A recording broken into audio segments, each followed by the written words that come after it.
Hi guys, welcome to Between Nerds. I'm here with my co-hosts, Lloyd, Aldo, and I'm Drew. And today we have a special guest. You want to introduce yourself? What's up, guys? My name's CJ. And so CJ is Lloyd's roommate, full discretion, and he actively listens to the podcast. And we got some hate mail from CJ this week on the Twitter, saying that me and Aldo did not properly digest Cowboy Bebop. CJ wants justice. CJ wants justice for Cowboy Bebop.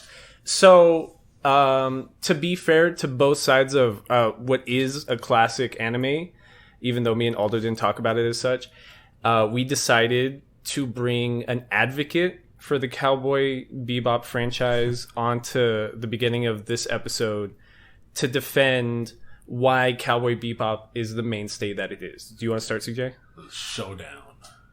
Sure. Well, I guess my first issue that I had, with you guys' reviews, was in episode 2, we get introduced to one of the first crew members, Ein, who happens to be one of my favorite crew members. Anytime I see Ed or Ein on a scene, I really enjoy it because I feel like Ed is considered like one of the like a catalyst for everybody to be able to kind of like really open up. You know what I mean? Since like Ed is she's so playful, she's so open and going. You know, so everybody else is like more.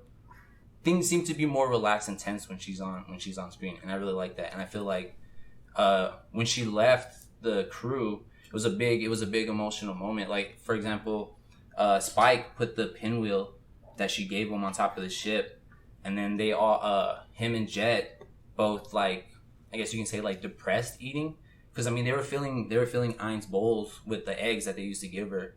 I mean, you don't fill the dog's bowls unless you kind of hope that it comes back, don't you think?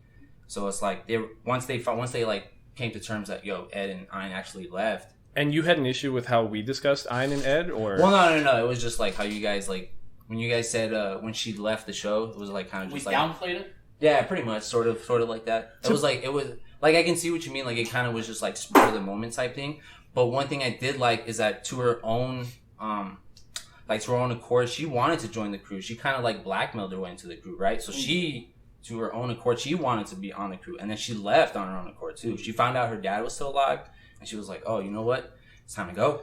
But she just left. If she's such a catalyst, she's missing from a third of the episodes.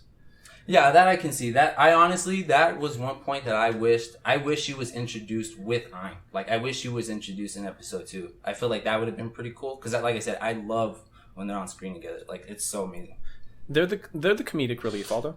And to my point during the episode is that these characters have strong moments in the anime, but what I was trying to say is that they do not. For me, the episodes do not make me care so much for these particular moments. Don't get me wrong. Yes, these moments are happening.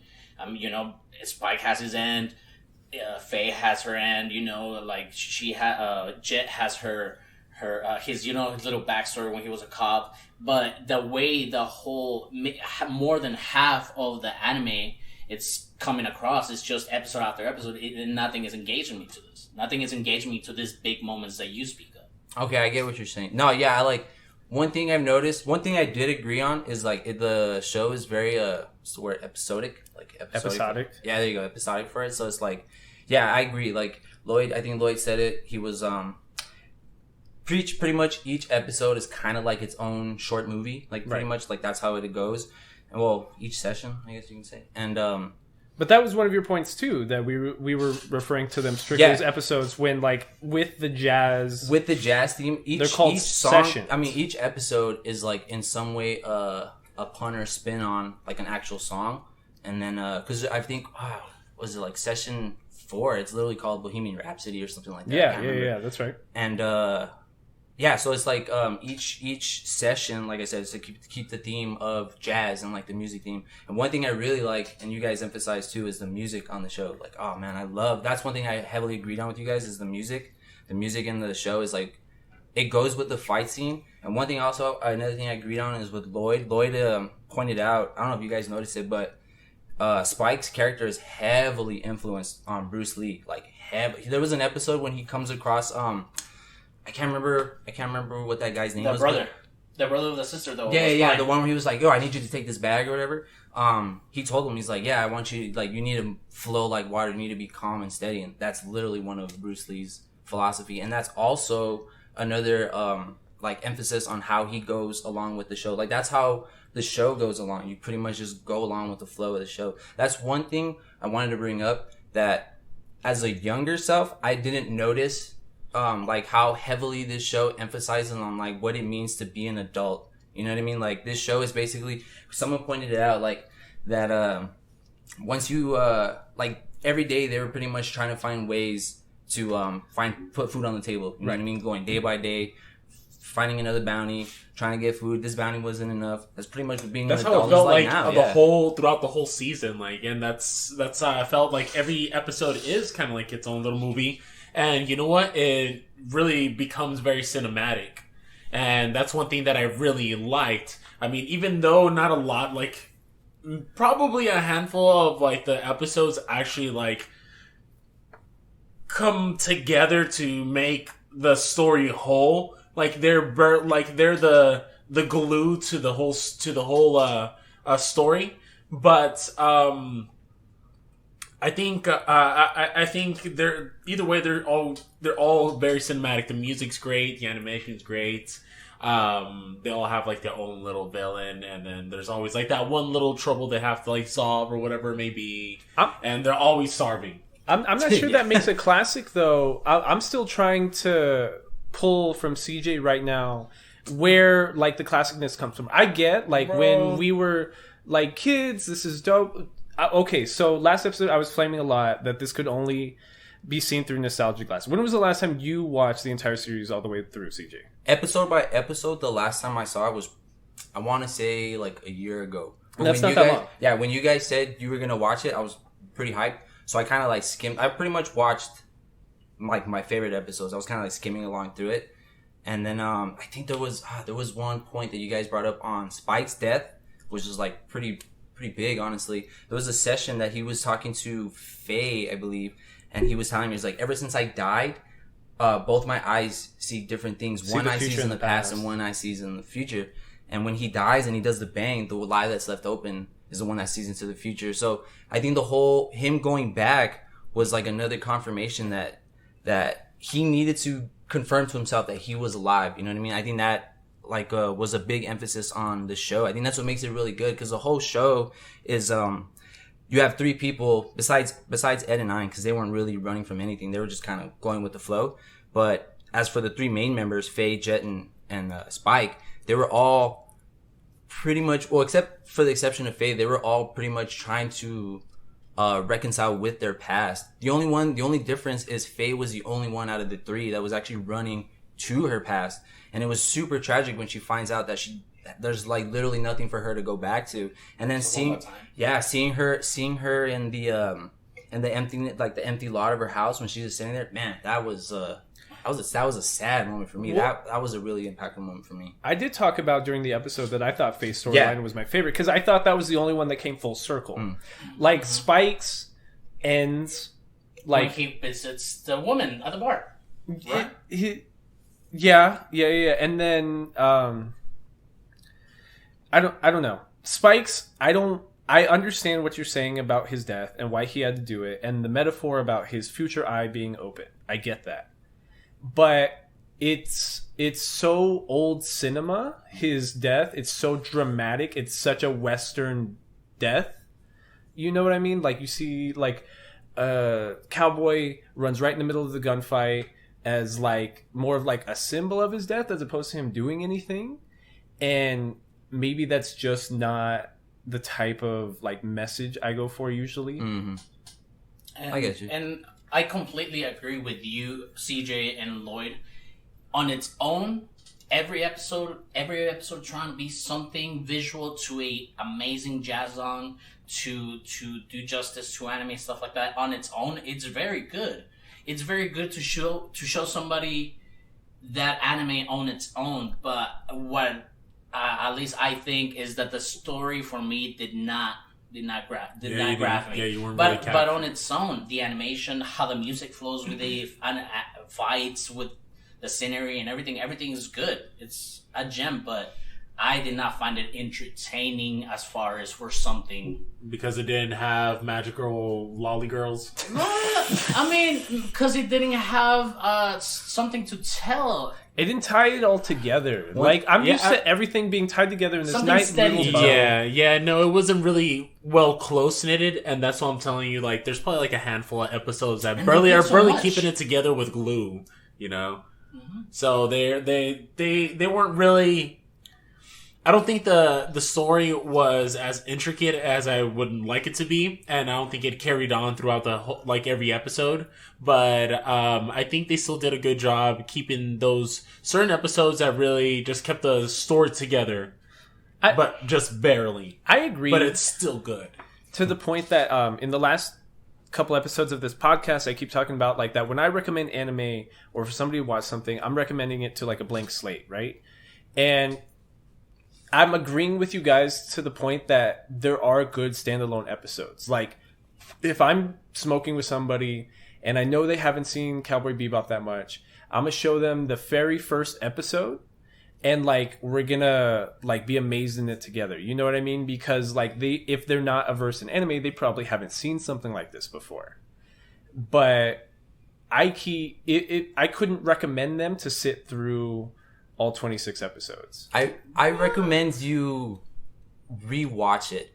There may be certain episodes that you could probably skip along.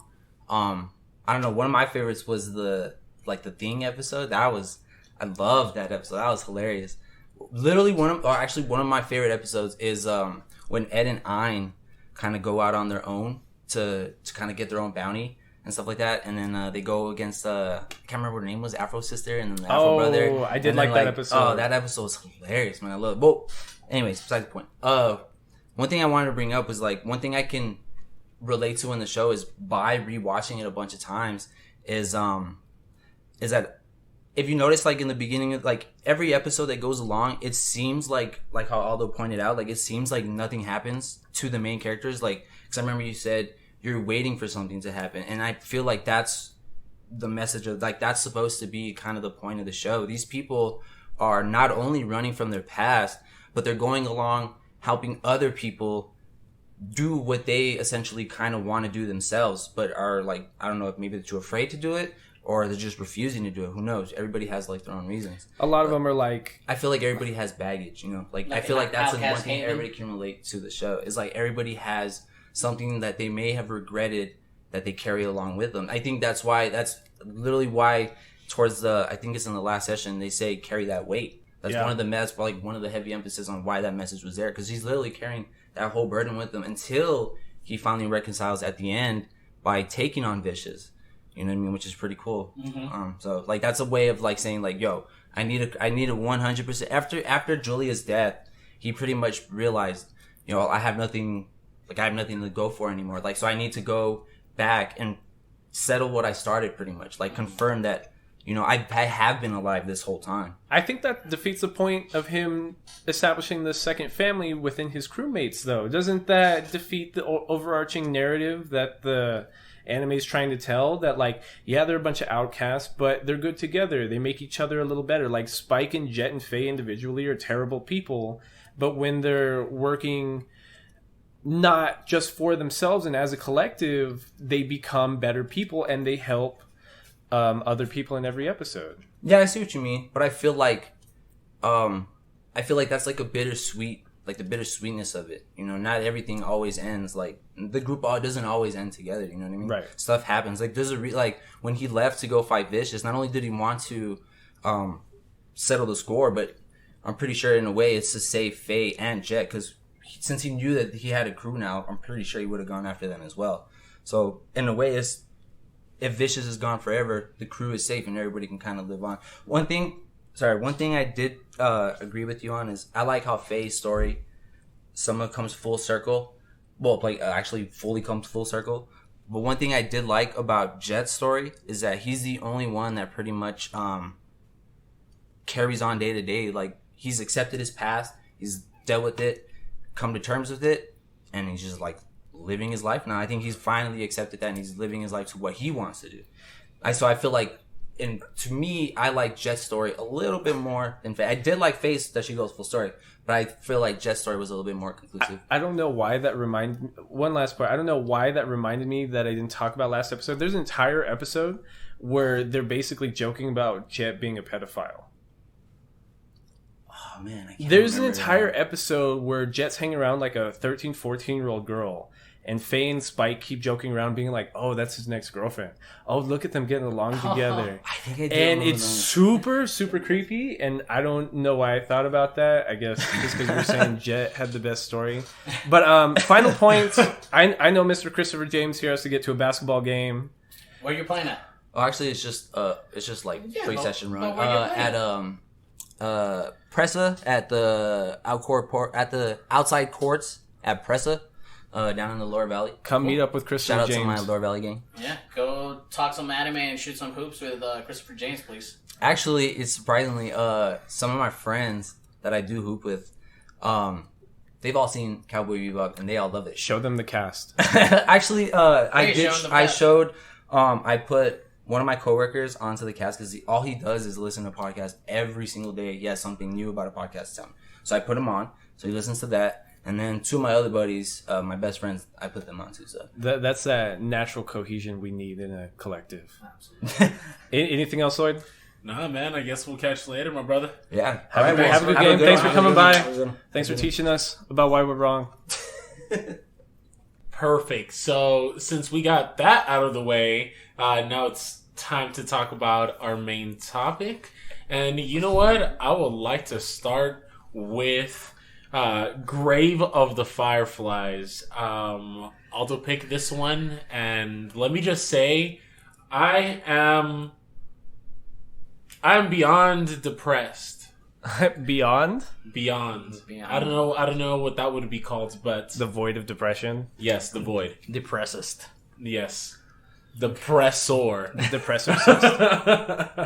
Depressor. Anyways, so Grave of the Fireflies. This was made in 1988. That's when the movie was written.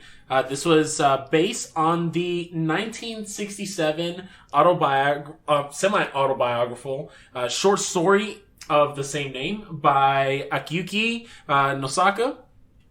The movie itself was actually written and directed by Isawa Takahata. Did I say that? I'm sorry if I butchered it. Yeah, Takahata. I'm sorry if I butchered their names.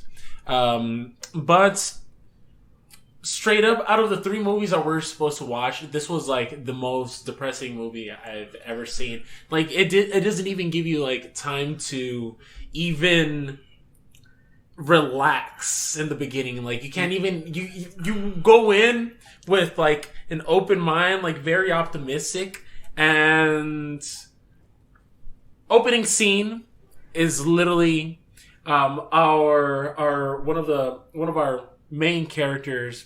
What's the young boy's name? Seda. He starts off by saying, In the night of September 21st, 1995. That's the day I died, right? That's how it starts? yeah, that was perfect. Yeah. Yeah, and that was very fucking depressing. 1945. Yeah, 1945. What did I say? 95. Oh, yes. Yeah, perfectly done, bro. Sad as fuck. How am I supposed to feel for the rest of like the movie? Like I don't feel good. So the opening scene that Lloyd's talking about is some janitors in a subway system cleaning up station. Yeah, it's a train station, and they're cleaning up homeless children off of the platform. And half a step back, this is a Studio Ghibli film, so this is animated high quality, especially by 1988 standards, throughout the whole movie. It's beautiful. It looks great. Yeah, I loved it, man. Yeah, the animation's gorgeous. But this is definitely the saddest. So if them all. if you're familiar with the time 1945, we're speaking about wartime. So this movie takes place obviously in Japan, in the town of Kobe, Japan, which is one of the correct, which is one of the military complexes that from the many that Japan had in their coast towns. Right, during World War II. Yes. And so then that opening scene, immediately depressing. But then where does the story actually start?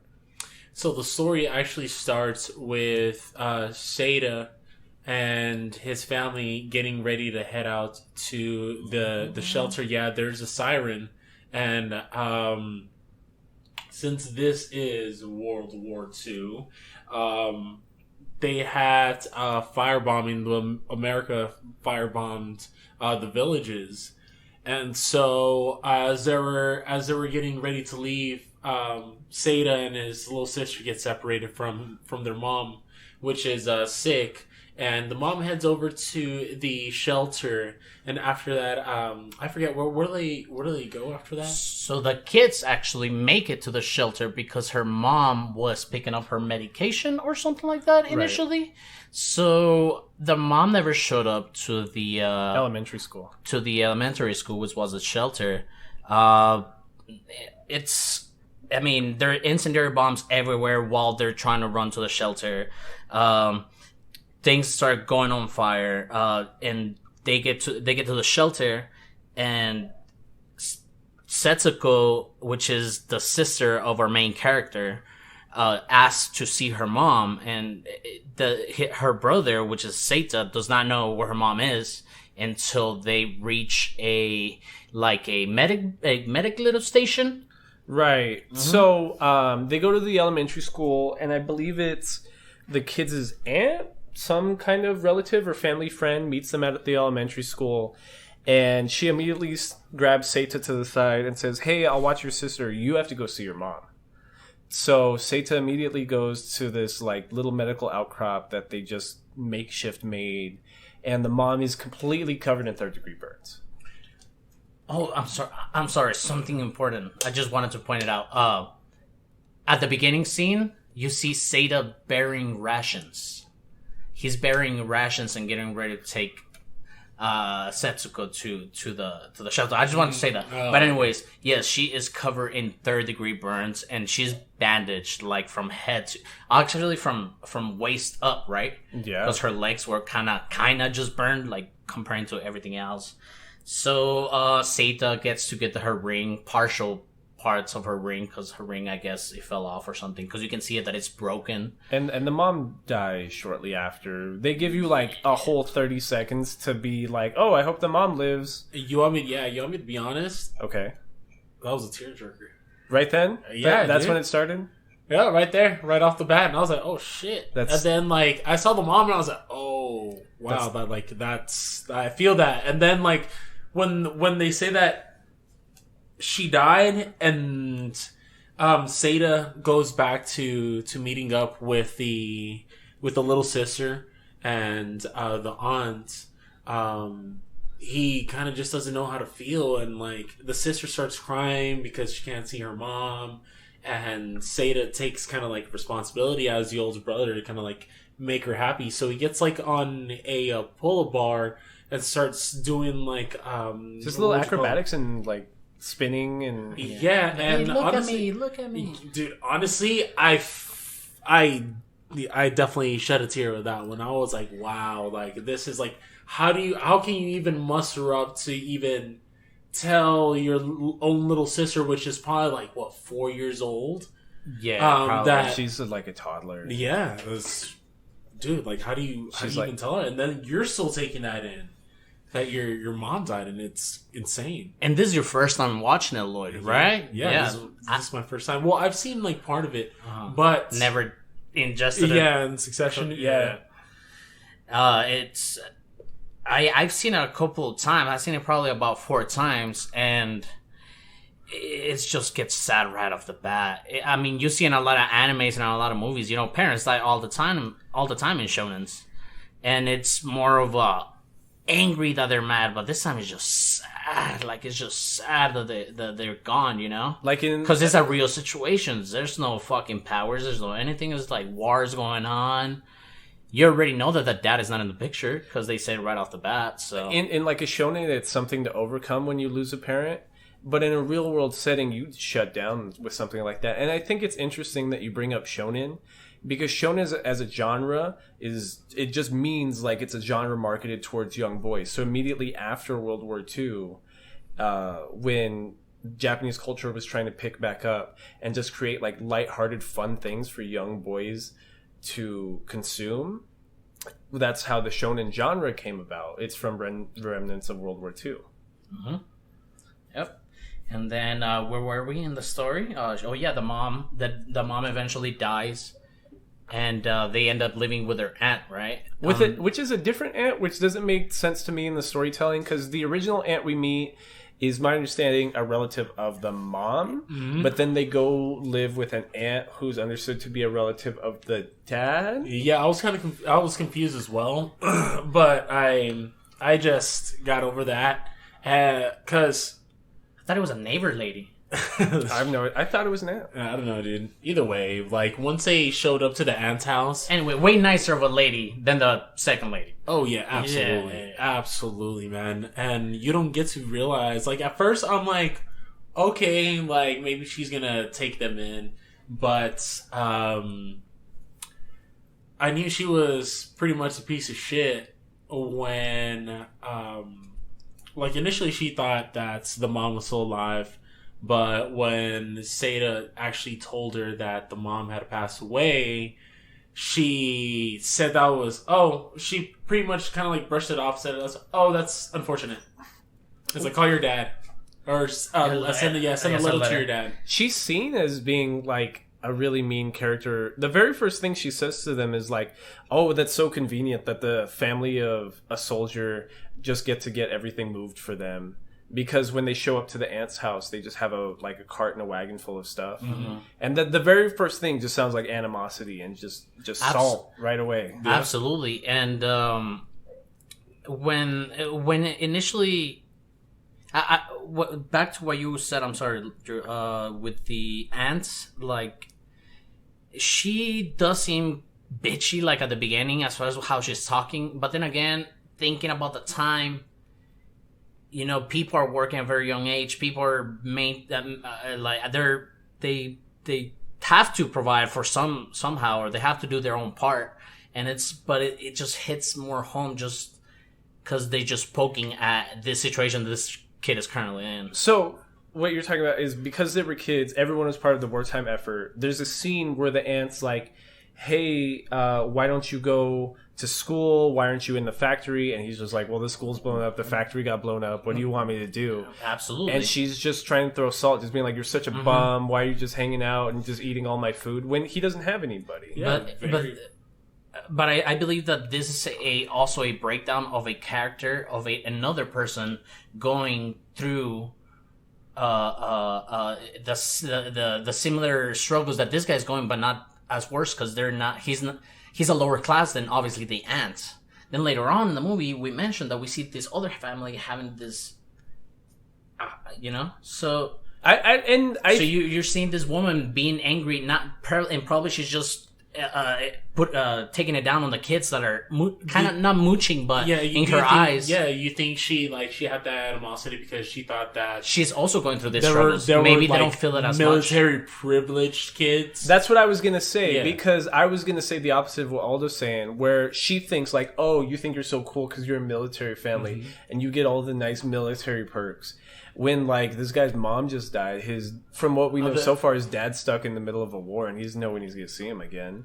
What I'm saying is that you see this little spiral down, because she wasn't as mean in the beginning as well. While the story develops, at the beginning she's kind of annoyed, and this annoyance grows. But I think I'm seeing a character being affected by the same things, which is the lack of food and stuff like that in their village. It was just hard for everyone. I see your point. Yeah.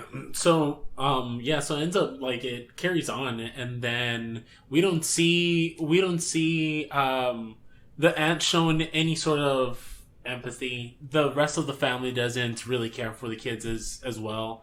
So so pretty much the aunt ultimately starts getting upset at the kid, at Seda, that he doesn't do anything, that he's pretty much being useless in the house. And rations are super low at this point because they're actually sending off the rations off to the soldiers in the war right now. So then the ants, they end up getting they fight because like the ant tells them that he's mooching off of them and he should cook. They should cook their own food. No? At the beginning, it was of a, hey, you're not doing anything. Why aren't you doing that? What you said? Oh, well, the school burned down, the factory burned down too. Then I believe Seita, to kind of compensate or to do something, he gets the rations that he buried at his house. He sneaks the candy that we see throughout the movie, and he gives all the rations to the ants. The ant then rations them with their part of rations and stuff like that. And then after they run out of those rations, that's when she starts really, oh, you guys are doing this. And then Setsuko, right? Setsuko, she's like, well, this is our food in the beginning, because they even pawned the mom's kimonos. Yeah. You know, and Setsuko, just being a child, she's just so truthful, and she's trying to be like, hey, this is our food in the beginning. That brutal honesty that only kids can have. Mm-hmm. And yeah, exactly. And then after that, that's what triggered the end. Then what triggered the end is like, whoa, blah blah blah blah blah. It's like, you guys you're not doing enough. Yeah. And that's when it really gets it's because the main character Seita is like 13 years old at the time. He's been through hell in the past few months, and this lady being mean to him, she basically says, you know what, I'm tired of cooking for you, I'm tired of taking care of you, just why don't you cook for yourself? So he goes and buys his own little stove. The mom leaves him some money or something. Yeah, the mom left him some money in a bank or something, and then he just tries to take care of him and his sister, and that triggers the aunt even more. And then she goes back to her immediate family, her daughter and her husband, being like, oh, that boy bought an oven just to spite me, which is exactly what she said. She's just it has his teenage angst and just like wanting to take care of things himself, thinking that he's a young adult, but then Impulsive. It takes this middle-aged woman feeling insecure and scared because of the situation, and that clash of personalities and just those age groups, eventually Seita and Setsuko leave their relatives. Mm-hmm. They find a little shelter, a little mine shelter kind of thing. Yeah, it was like a mine shelter near a lake, like not far from there. Good location, by the way. Great location. You have a lake, you have a thing. I mean, like, circumstances suck dick, but this essentially turns them homeless. Yep. Yes. And this is the point where everything just But guess what? Things during the movie are looking up. They're free from their aunt. They're free from their animosity. He steals the candy and he shows Netsuko that he has candy. He's like, hey, Setsuko. He's like, hey, Setsuko, have a candy. Look what I got. It's like, I have fruit drops. And she has a blast. They go back to their house. In the movie, everything's looking up. Yep. That's how it's looking up initially. But like I was saying, this is the pivotal points where it just leaves them homeless and everything just goes to shit. Like I was upset that Seita decided to leave the aunt's house because they're little kids, man. Like they're in the middle of a war and they're getting bombed all the fucking time. Yep. Like, and you're in no position to go out and be by yourself. I mean, let alone Seita by himself, but taking his little sister along with them for the ride. And I thought that was a very selfish decision for him to make. I think he should have tried to leave the sister and then just dip himself. I think it was fuck it, man, because why are you gonna he's the one getting the hate from the aunt, not the. I mean, there was times that the aunt was annoyed that The aunt still told Netsuko about her mom, though. Setsuko, I'm sorry. I think it's part of that. He thought he was doing right. You know what I mean? He's like, because again, he's 13. Yeah, if he's 13, he thinks he's a young adult. He thinks he needs to take care of things. He felt like he had to take care of the girls while his dad was away because he was the man of the house. He already lost his mom, so all he's got is his sister, and he felt like he knew better. But obviously, we know that a 13-year-old will not know better, and I still blame the aunt, to be honest, because the rest of the film at that point just shows like the struggle of them being homeless and living in this little mineshaft hut.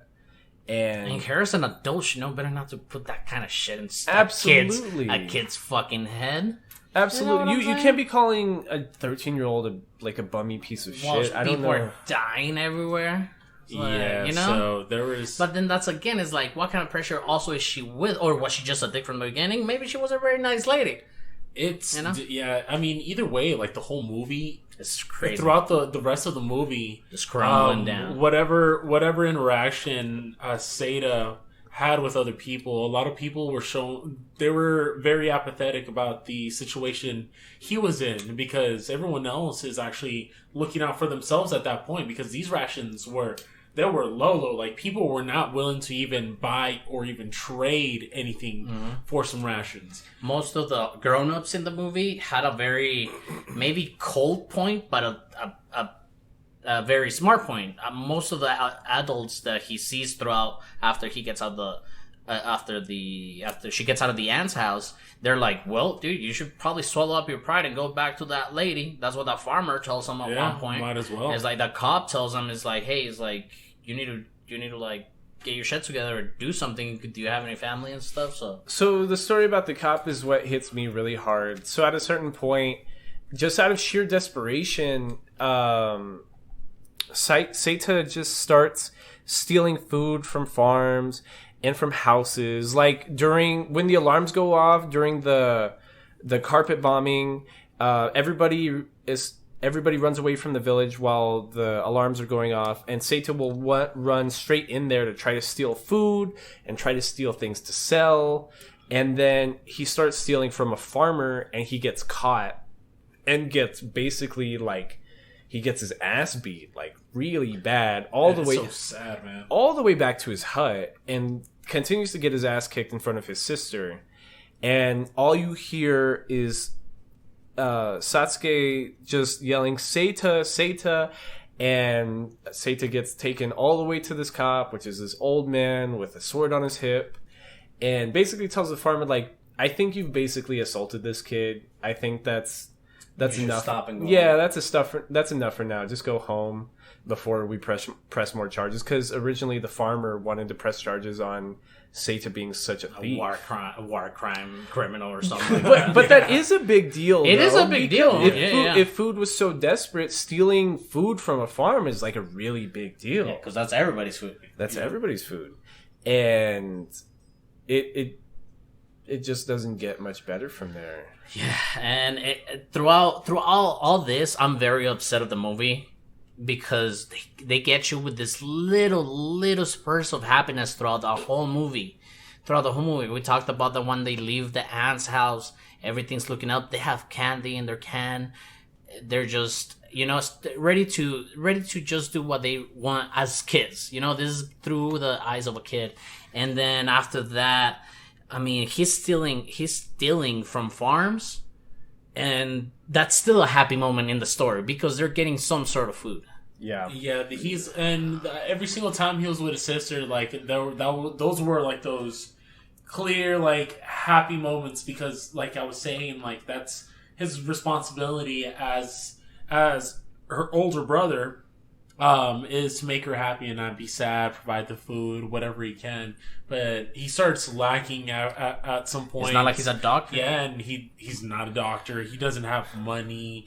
They're running out of stuff to trade. Mm. And ultimately, the sister just hold on. So at the same point, with all the stealing going on, the sister's spending a lot of time at home at the hut. Shaft mine hideout by herself. But we're learning that she's really sick. She's getting a lot of heat rashes all over her body, and every time they lift up her shirt to show the heat rashes on her back, they show her extremely gaunt and malnourished. And by the time you get to Act 3, it's all about like how she was just suffering from like a down spiral from diarrhea. So now not only is she malnourished, but she's becoming dehydrated. And Seta even takes her to a doctor and is begging her. She's sick. She needs medication. She has diarrhea real bad. And all the doctor has to say is this child just needs food. And he doesn't have that food to give her. No, and he can't do anything. There's no medicine. There's no anything. She needs a good, healthy meal. Something that gives her a little bit some nutrients to get past the day. Like, she's on a day-to-day basis kind of deal at this point. One of the saddest scenes for me is like when he gets the crumbs of ice from the floor and starts feeding her because she needs water, not salt water from the little river lake thing that they have next to them. It's crazy because everybody's so like, well, why didn't you do this? Why didn't you do that? Everyone just cares about themselves, and like I'm telling you, like everyone just so apathetic. Like they didn't show any empathy towards the kids or even try to like help. And it sucks because he's doing all these things out of desperation, and no one is even giving the young boy like a chance. Yeah. And it sucks seeing Seta struggling so much just to try to provide for his little sister, and whatever he is able to scavenge is barely enough for him to kind of like keep himself alive as well. And I think like the difference is that he's just already more grown a little bit. He doesn't need the nutrients that a little girl needs. So that's where everything went fucking wrong. Mm-hmm. So towards the end, I mean, after that doctor's appointment, the mom had left him some money, so he withdraws the last of that money to get her one good meal for the day. This is for both of them for a day. And at this point, what's her name again? Setsuko. She was already looking like super skinny, very malnourished. She wasn't talking. Man, the scene was so sad, man. And that was number 2 where I fucking cried because the scene I think you're starting to talk about that absolutely broke my heart is when like Aldo was talking about, Seta takes out all the money. He's down to like just take care of his sister this one time with the last little bit they've got, and he goes into the hut, into the hideout, and she's laying there. She's obviously still sick, still low energy, and he finds the can of candy fruit drops next to her, which had been emptied back at the aunt's house. But what she had done is she had put marbles in there, and then he opens her mouth, and she had been eating the marbles. She was so malnourished, so delirious, with dysentery and lack of nutrients and dehydrated. She was eating fruit, like these marbles, and pretending that they were fruit drops in her delirium. And Seta tries giving her a whole watermelon just for herself to eat, just so she can get some energy just so she can get some sugar and some water in her system. And he tries to cook her a meal, and that's like right there where she dies. Yeah, that poor girl was she was just so lethargic. She couldn't do anything. Like even eating that watermelon, like she took like a small nibble off of it, and how hard it is for her. They show you, I'm sorry, but yeah, that's where you're going. I'm sorry, but they show you how hard it is for her to just open her mouth and chew this little tiny piece of watermelon, something that an old person. Yeah, and they show you so hard how that shit is. And as this is happening, Seta is trying to hurry up and cook a meal while he's trying to get all the goods out of the bag. There's this moment where with her last of strength, Setsuko turns over, gets a rock, and tries to hand it to Seta, and tells him, "Here, I made one for you." And Seta is confused. It's like, it's a rice bowl. I made you one for you. And Seita just cries and gets the supplies and starts cooking, but then she never wakes up. I was sobbing. It's hard for me to talk about. I want y'all all to know that's probably one of like the hardest scenes to watch. It's so heartbreaking. It's hard not to to really break that second, because you just the emotion and you just and there like you like that point you're already like so invested and maybe and hoping that maybe they're gonna make it, and that scene is just like it's almost like they just lost all hope and that's it, and you see Seita, it's kind of like what is there left for him to do? He's just kind of... So the scene kind of plays out this way. When she says, "Here, have a rice ball," he initially starts crying and he starts speeding up his process of getting the supplies out. He walks out of the cave. The scene pans out to Setsuko while she's just used her last of strength and stays quiet for a second, and it just says she never woke up. Yeah. You never see the last meal. You never see... And that's the scene that gets me the most. Just watching her die and her giving that rice ball. Because this whole time, this is only possible because this is a Studio Ghibli film. Like, this whole standstill scene is drawn to perfection. And even the English dub, just because it was still Ghibli, like, they'll still go all out on their dubs.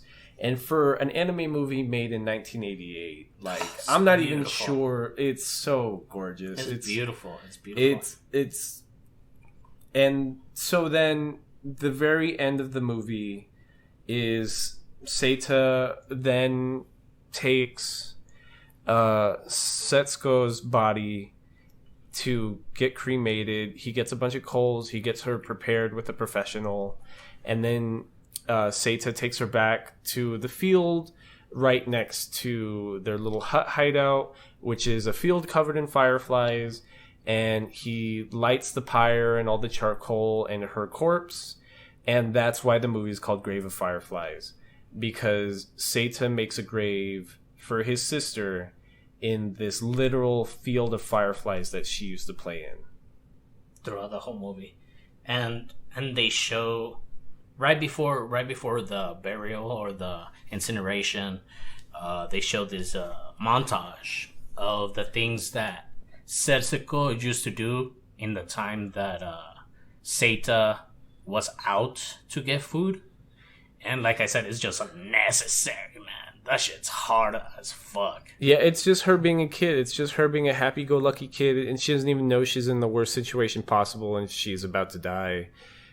And she's just playing by herself and waiting for her brother to come back so she can have somebody. Kind of reflects how the kid, how she is so ignorant to what's going around her own world. And honestly, this movie was just too much to take in. But I forgot what I wanted to say. Well, then we go back to the beginning of the movie. So...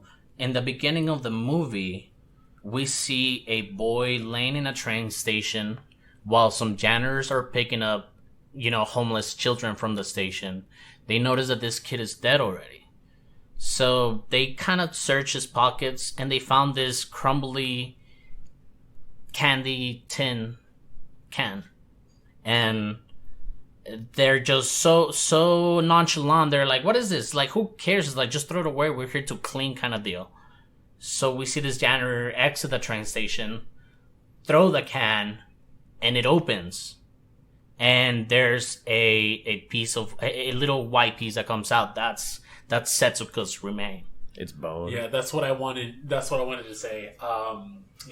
He had pointed out that the remains that Seita had put it into the tin can was his sister remains, and that's something that had came out initially in the beginning of the movie, and just knowing that, holy cow, man! He just punches you with a one last fucking combo breaker, just to finish you off, man. You're like, straight up, dude. Is I can't believe this was your choice. your recommendation for an anime movie? Hey, last episode I said I wanted to feel something because Cowboy Bebop and what's his other one? Gridman did not make me feel anything. CJ's gonna come yell at you. Don't talk shit. I'm about sorry, Bebop. I'm sorry. But it's a great movie.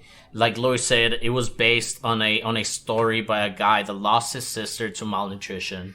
He towards the end, he finally came at peace with his sister's death. This great movie. And a little fun fact. Fuck Marley and Me watched this movie. Yeah, this is way sadder. But a little fun fact. This was released as a double feature with My Neighbor Totoro.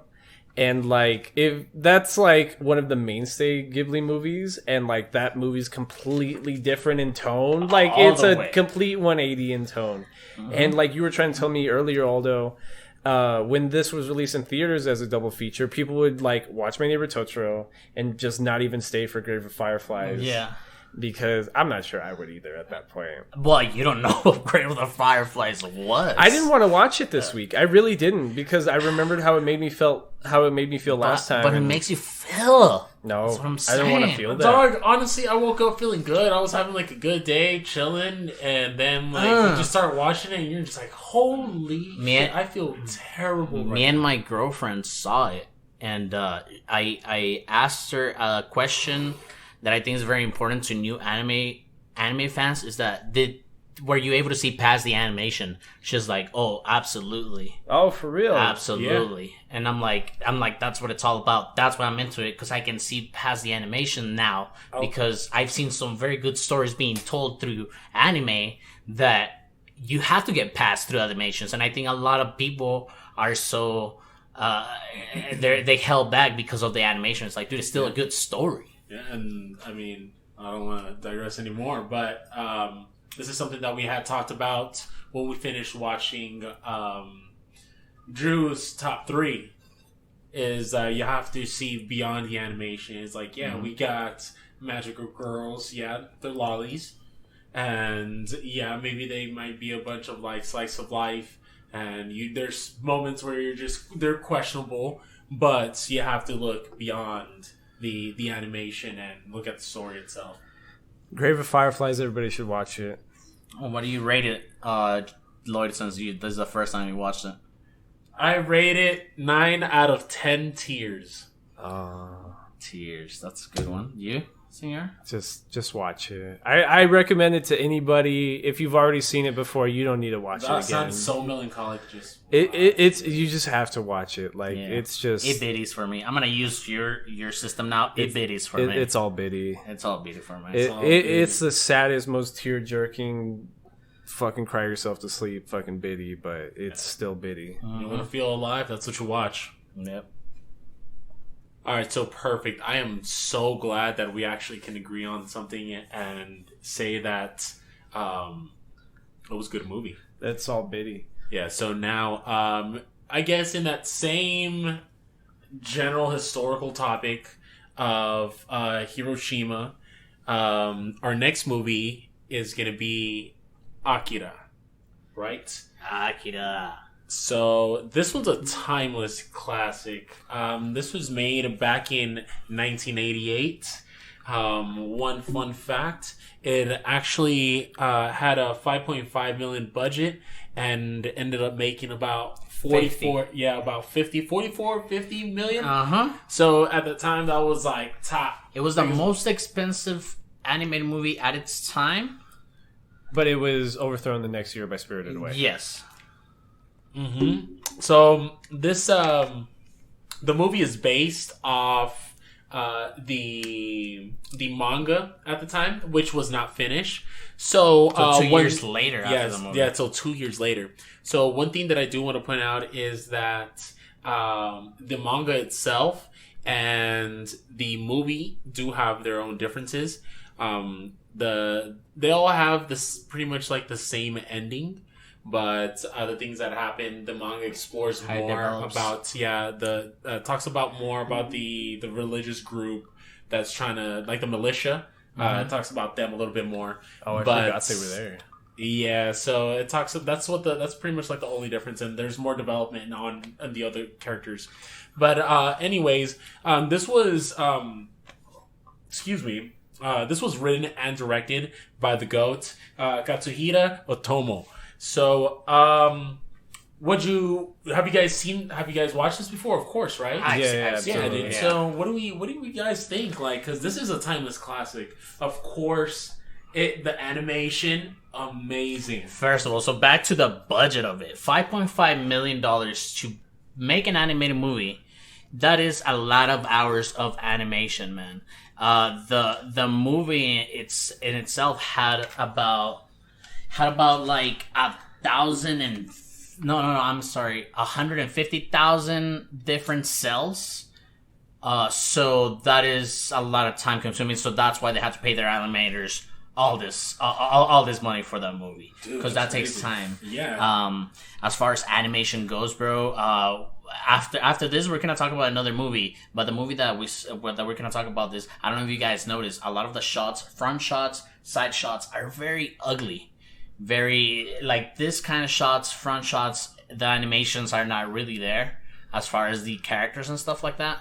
Akira has one of the best. It's called a 3/4 down angle as far as animation, which is one of the hardest angles to draw. To draw. Yeah, because you're looking at the whole view from a weird angle, and you have to draw everything differently towards that angle.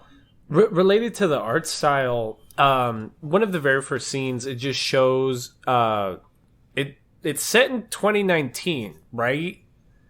Yes. No, it's set in 2019. That's what I said. That's exactly what I said. 2020. Okay, so this movie came out in 1988, but this is one of those like 1980s movies where it's like some wild dystopian future, and it's supposed to be Tokyo, it's supposed to be 2019, and everything's all bright and neon and like going from Bebop to this, like when Lloyd talks about how Bebop puts you in a state of mind, gives you that setting, gives you that feel, like puts you in the story with bright colors and emotion and pop out characters and culture and music. I get that way more from Akira than I do from Neo Tokyo. Yeah, I'm in Neo Yokio. Shout out to Jaden Smith. And that's all the fucking different shots that he had. That's why he puts you right there. All those neon looking shots, all those holograms that you see around the movie. Right. That's all those fucking hours of time.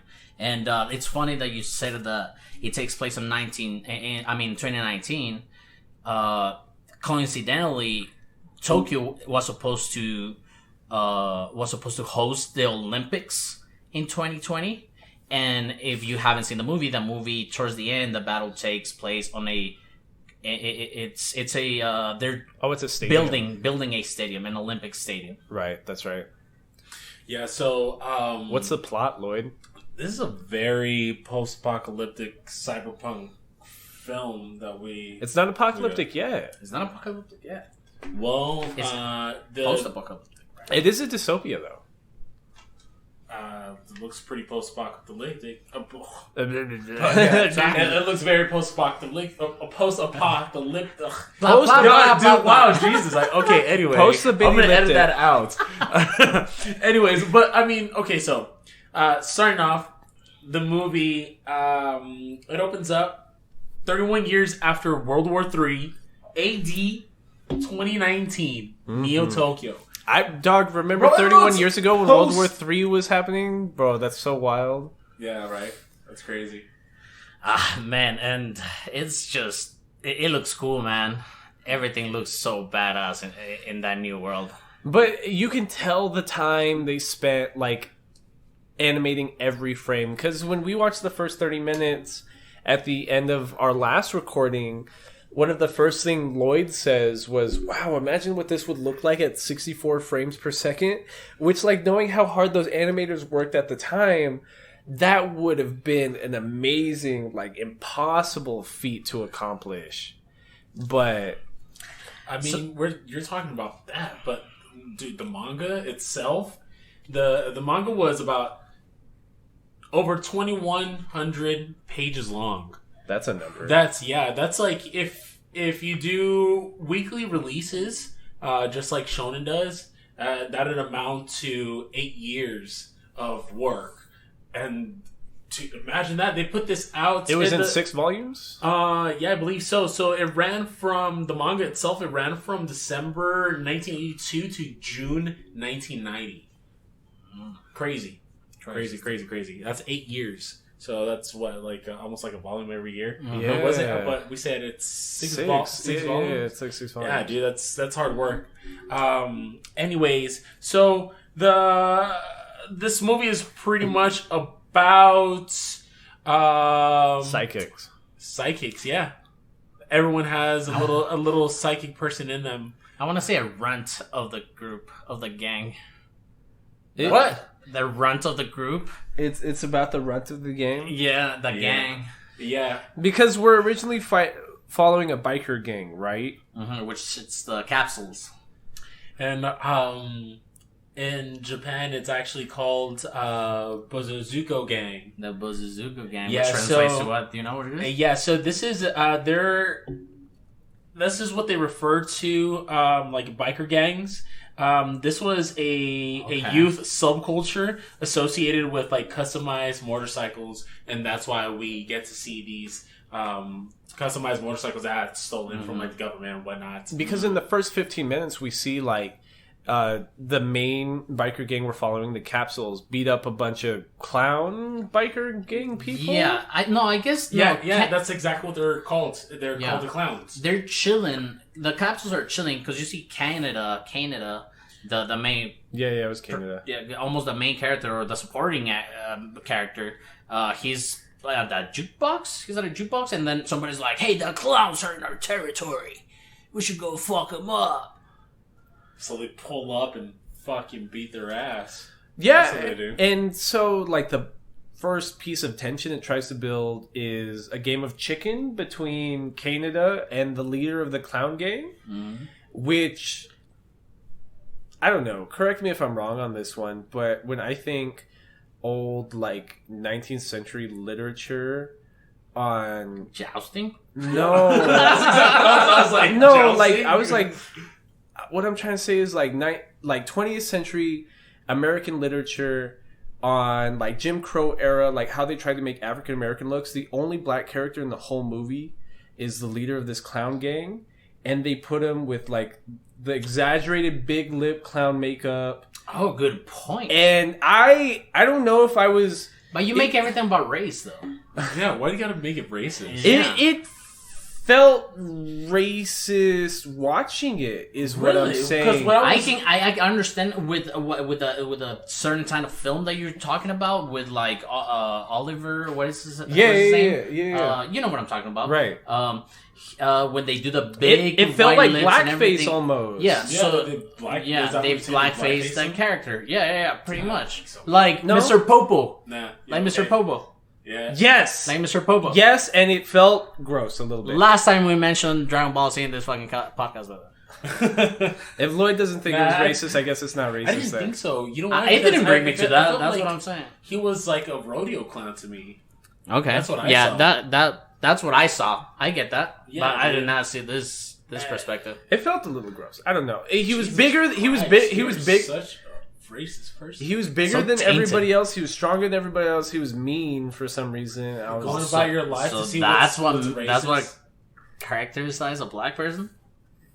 That's what characterizes a black person. Huh? It didn't feel right. But anyways, Anyways, Drew. Yes. Anyways. when the plot finally starts, there's basically it reminded me of Shades of 2020 because there's a big social movement / protest / violent uprising happening within the city of Tokyo, which seems like a civil protest about like about how the government's controlling and not giving enough to the people. Communism. Uh, Which seems a little. There's shades of 2020 all over this movie.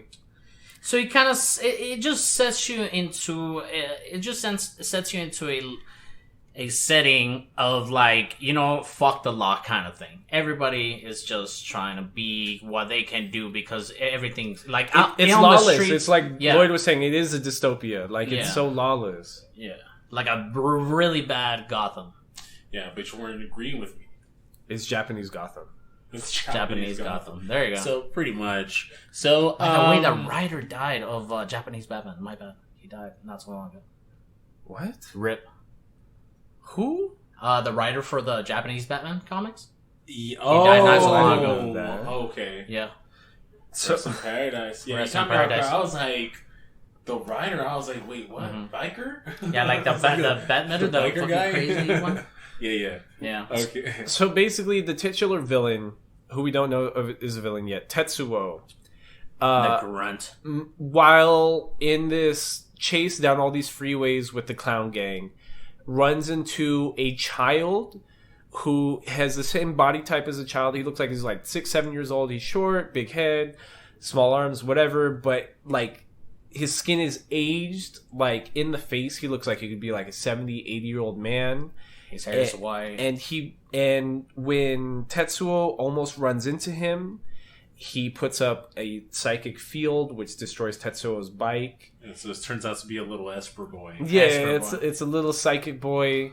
And then the military comes through and picks up Tetsuo because right before that we showed that he had escaped some unknown facility that we don't know about yet where they're housing these psychic children. Mm-hmm. So the militia was trying to get the little psychic boy out of there. The military, the military had some weird department that were just experimenting on Esper boys, and that's where the Asian comes from. There was a girl. So the Esper kids. The Esper kids, and apparently that's one of the side effects from the medication that they get for them not to like implode themselves. You know, that medication that they introduced to Tetsuo. Like capsules. Yeah. So apparently, I think it's capsule number 7 or level 7 or something like that. But apparently, the medication is what makes them look all weird and stuff. Because at one point in the movie, they looked like regular kids. What's that movie where what's his face is born all old? Oh, the Weird Case or Benjamin Button. Yeah. Benjamin Button. Yeah. They're giving medication to unlock these kids' psychic potential and turns them into Benjamin Button. Exactly. Mm-hmm. So to continue where Drew left off.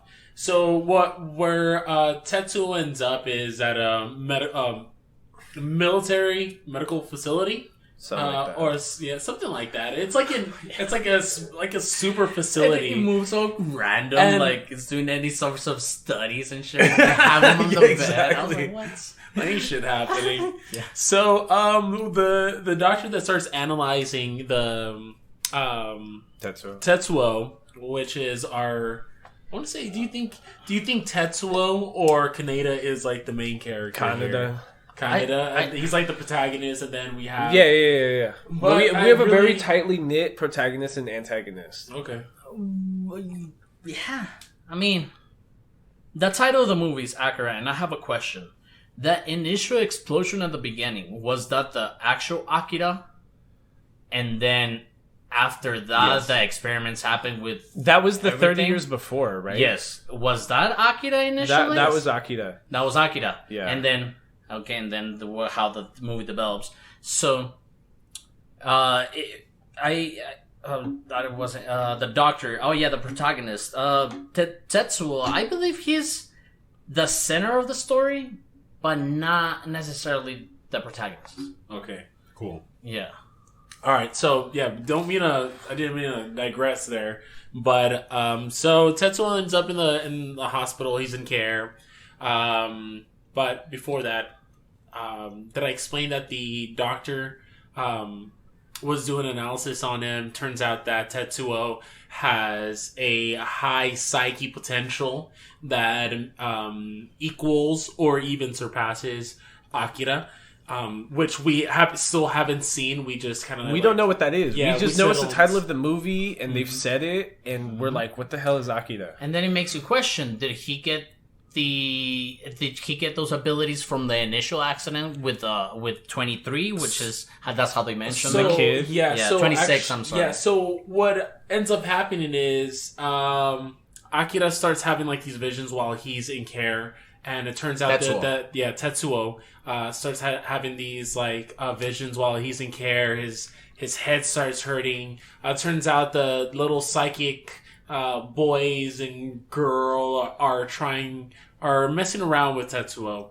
And so you start seeing him having like visions of little toy, what is it like? They were they not actually there?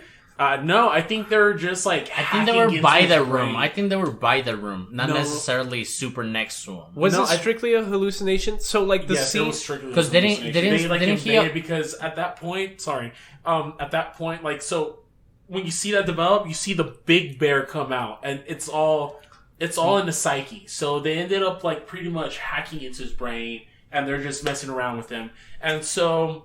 The accident that Tetsuo had with the other little Esper boy, which his name is Takashi, actually ended up triggering his psychic abilities in a way. So that interaction became pretty much like the catalyst to Tetsuo unlocking these powers. And when he's in the hospital, he starts with those headaches. That's like his psychic powers trying to develop and trying to get out and expand out of his body. Mm-hmm. So then Tetsuo starts walking out into the hallway, and some guards start trying to stop him, and we see him get like a super migraine and his veins pop out, and he tells the one of the security guards to start touching him, and Tetsuo just spazzes out, and it goes from a front view of Tetsuo to Tetsuo walking away down the hallway, and it's a whole bloody scene.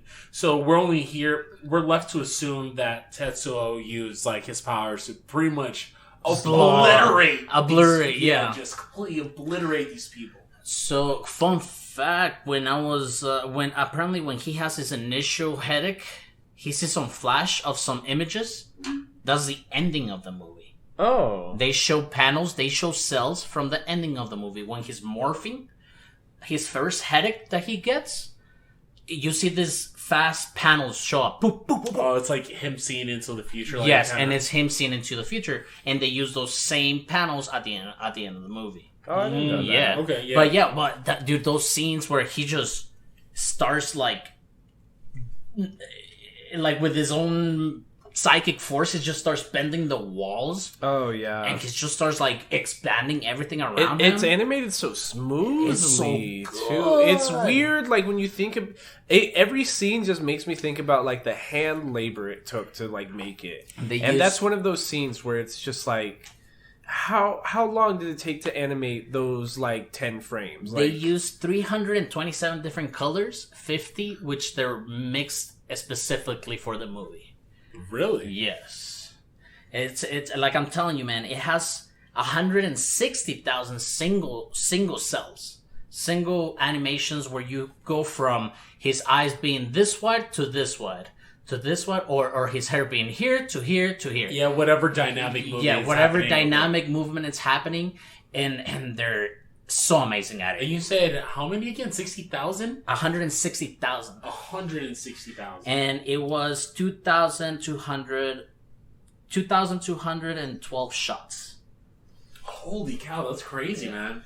That's fucking hard labor. Yeah, it's hard labor for sure. But that's dope, man. That's good information. So then, where do we leave off? Tetsuo escapes the facility. Yeah, he escapes the facility. Well, he lingers. Somehow he finds his way into the kids' room, which are the little Esper kids. And what ends up happening there, Drew? Like that's where like he starts talking to him, and then they start talking to him and start messing around with him. They're like, oh, he beats them up, and then he starts like bringing the whole facility down. The fat one that's in the floating wheelchair that can't move by himself. He like bullies him out of the chair and destroys everything. Because you see the two boys apparently protecting the girl. Right. Because the girl is in some sort of like crib incubator thing. And she's the one that's been in her head like, Akira! Into his head. I don't mean to interrupt, but there's something I wanted to point out. There's a point where I believe it's like the little Esper girl is talking to Tetsuo and telling him that a person like him shouldn't be using his powers like he's using them. And that's where we kind of, that's when you start seeing it's like, oh shit, okay, so Tetsuo does have these psychic abilities that are equal to Akira's, which we saw that Akira is the one that created that initial explosion at the beginning. Explosion, yes. Okay, yeah, that's one of my questions. Because then you don't know how old these little kids are, but you can tell that they're little kids still. They're from like in high school. From what I read, or like you mean the Espers? The Espers, yeah. From what I read, the Espers are like on their medication. That's what happens.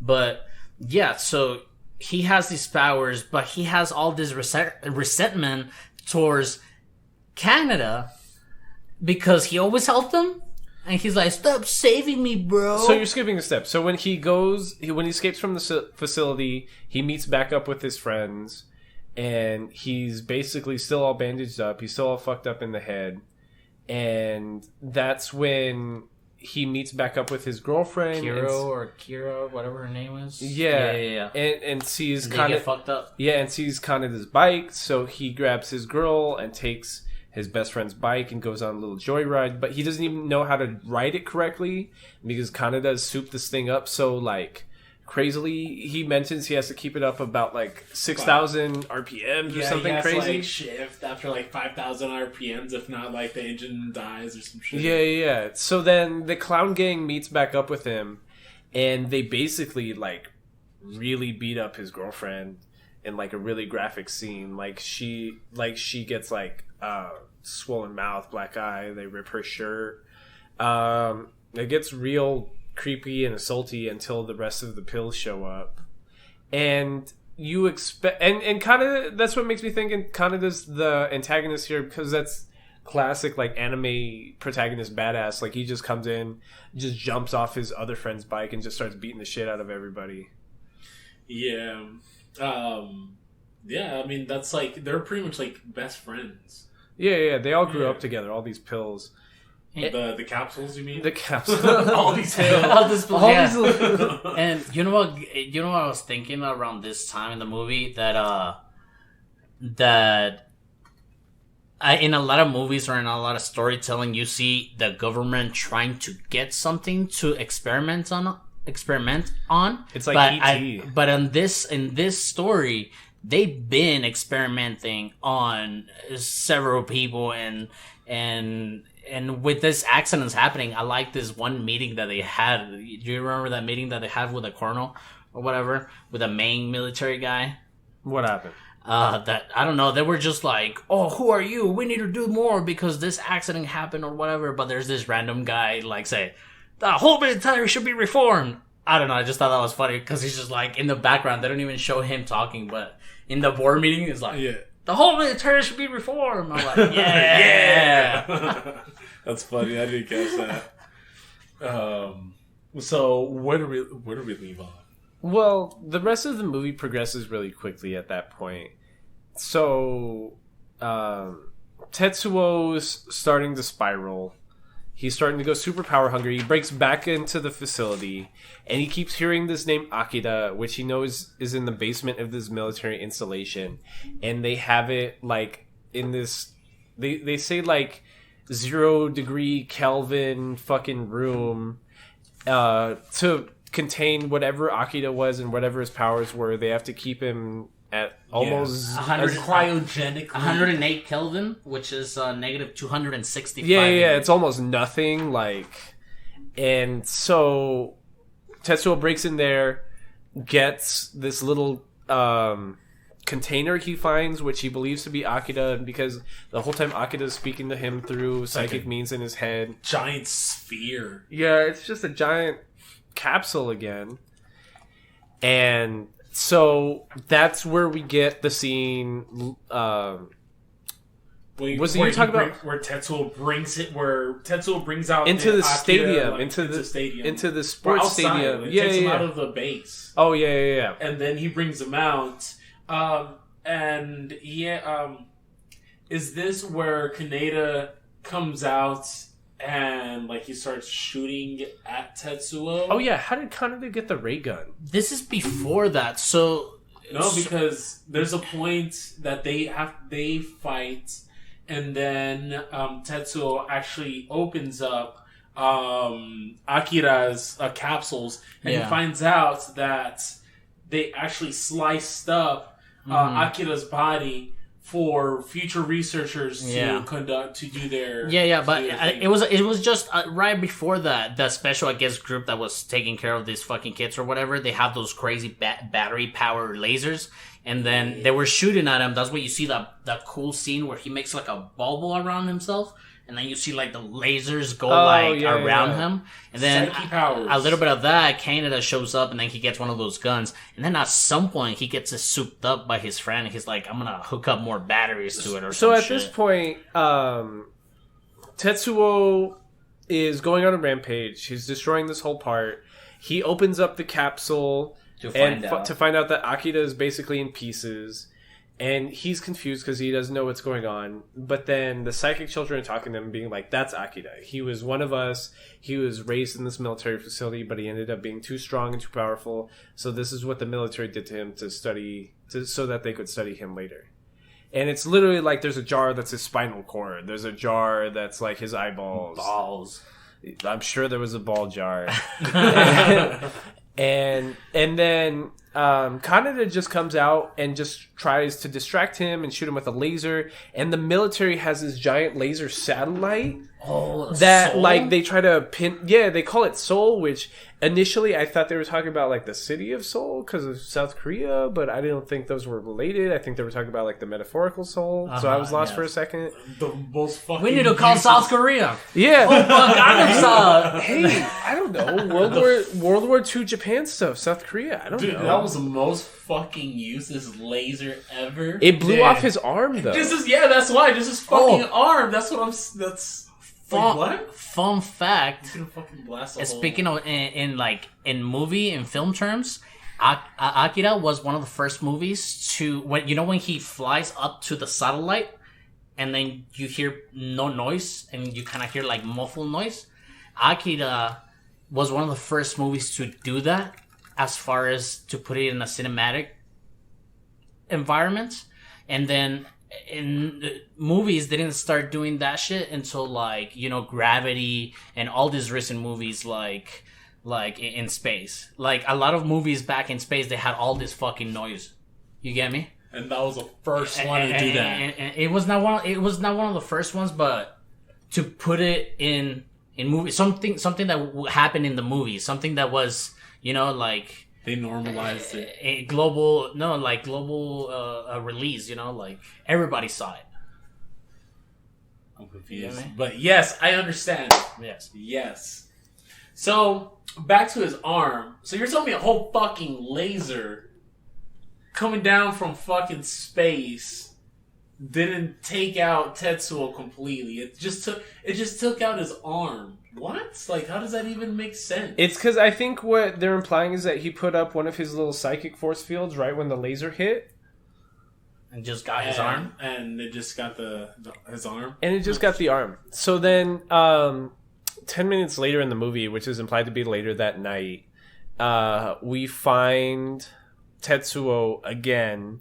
The military finds him in the sports arena, but he's at like the head of it in like this giant kingly chair, and he has used his psychic powers to create a second arm for himself, which is made of metal components, which are also biological. Mm-hmm.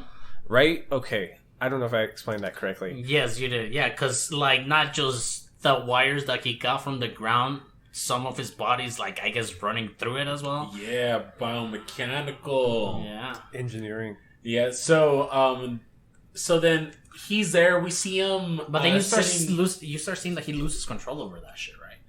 So we see him in the stadium, sitting on his quote unquote throne, Mm-hmm.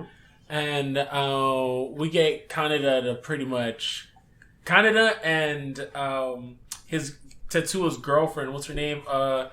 Kaori, or yeah, Kaori. Yeah. Kaori. Yeah, there we go. And they end up pulling up, trying to stop Tetsuo, bring him back, and bring him back down from his high horse, and bring him back to Earth from his fucking power trip. Just that bring he's him on. back to reality. Yeah. So what ends up happening is that Tetsuo just gets fed up with Kaneda because he was always looked as. Well, he always felt like He was just the looking incel. out for him. He was just looking out for him. He's so Bro, pissed he was- because it's like here, even Canada's pissed. You know, you see that flashback. He's like, "Here, assholes! Like I got your ass beaten for you to get this back." Yeah. It's like stop being and like start being a man. So this was just trying to take care of him, and this ass was just mad because he took care of him all this fucking time. Tetsuo was mad he had an alpha as a best friend to And look yeah, out for. exactly. But I want to be the alpha. Yeah. Yeah, and it's not like he was ever an asshole to him. So Yeah. it's like, yeah. Kind of. He was just He an kinda older was. brother. He was just an older brother. You know what I Yeah. mean? He was just Like, like bro, I hard. got you. And it's like, no, but they got I it. can do it myself. I'm not a pussy. Yeah. So Tetsuo ends up fucking having a moment, and his inner psychic power starts developing, and he starts losing control. And the way it tries to release itself is through his arm that he had lost. And that's when we start seeing him like fucking expanding and like trying to It's just trying to take up assimilate all nutrients. Just Yes. trying to like take everything into himself to create more like mass into of himself. Like, yeah. It starts eating up all Squeezes the... his girl, bro. Oh. That shit is sick. Yeah, so he ends up... And you know what? She was probably one of the ones that had it like the worst, because she kind of just like took Tetsuo's abuse like the whole time. He was really And this mean to fool- her. Yeah, She he didn't was just have a to be fucking- there. Nah, she didn't have to be there, and this fool was just being a fucking asshole. Shut the fuck up. Who are you to talk to me like that? Yeah, and she's the one that paid like the biggest toll was by paying with her life. Death by my, squeeze. I know, right? my girlfriend's always saying men are trash, and Akira is what took it for me to learn. And that Anime that men are trash. Tetsuo Yeah. was trash. He did all that and killed her. So then he starts turning into this giant mass, this giant. Blob with It's this wires in giant it. baby, right? Oh yeah, it is It's a giant, weird, baby. creepy, deformed fetus baby. Biomechanical baby. But like, and this scene I've seen like in not a million different anime, but in a bunch of different anime. This one scene of this giant baby fetus like mass, like nuclear. 2001 Space Odyssey. It's but there's I don't know if you've ever seen the movie Redline, which is another animated movie, but there's an entire scene that's exactly like this that uses that same baby scream, which I'm assuming they're saying like this is a nod to Akira, wink wink, where like this giant biological weapon pops out of the ground during this red line race. I did notice that. Right, and it's Akira. Like you keep seeing this in like several like anime medium. It's just like this giant bioweapon baby thing. It's all reference to Akira. Never noticed that actually. I haven't seen that. You haven't seen that? No. I wish we'd watched wasn't too Redline this slow. week, but I felt like Perfect Blue more matched the theme we were going for, which is like genre bending anime movies. Okay. And Redline's just like it's a what's that? To me, it's another one of those movies where I kind of just like overwatched too many times. Akira? Yeah, no. No. Red Line. Red Line is like what's that anime from like the 80s that's about just this little boy racing in a Mach 6 car? Speed Racer? Speed Racer. It's Speed Racer but more mature and like drawn spectacularly because it was produced in like 2011. Speed Racer. The Great Race. Yeah, that's what it is. It's that but in space. Yep. Anyways, back to Akira. So the end of the movie is the beginning of the movie, which is a giant nuclear-esque explosion in the middle of this metropolitan complex, which at the same time is trying to give nods to Hiroshima and Nagasaki because it's still trying to shout back to like world wars and stuff like that. And Tetsuo becomes Akira, what Akira was 30 years ago, which is just like this giant biological force that just explodes half the city. Yeah, so what happens is, like you said, Tetsuo goes through the same thing.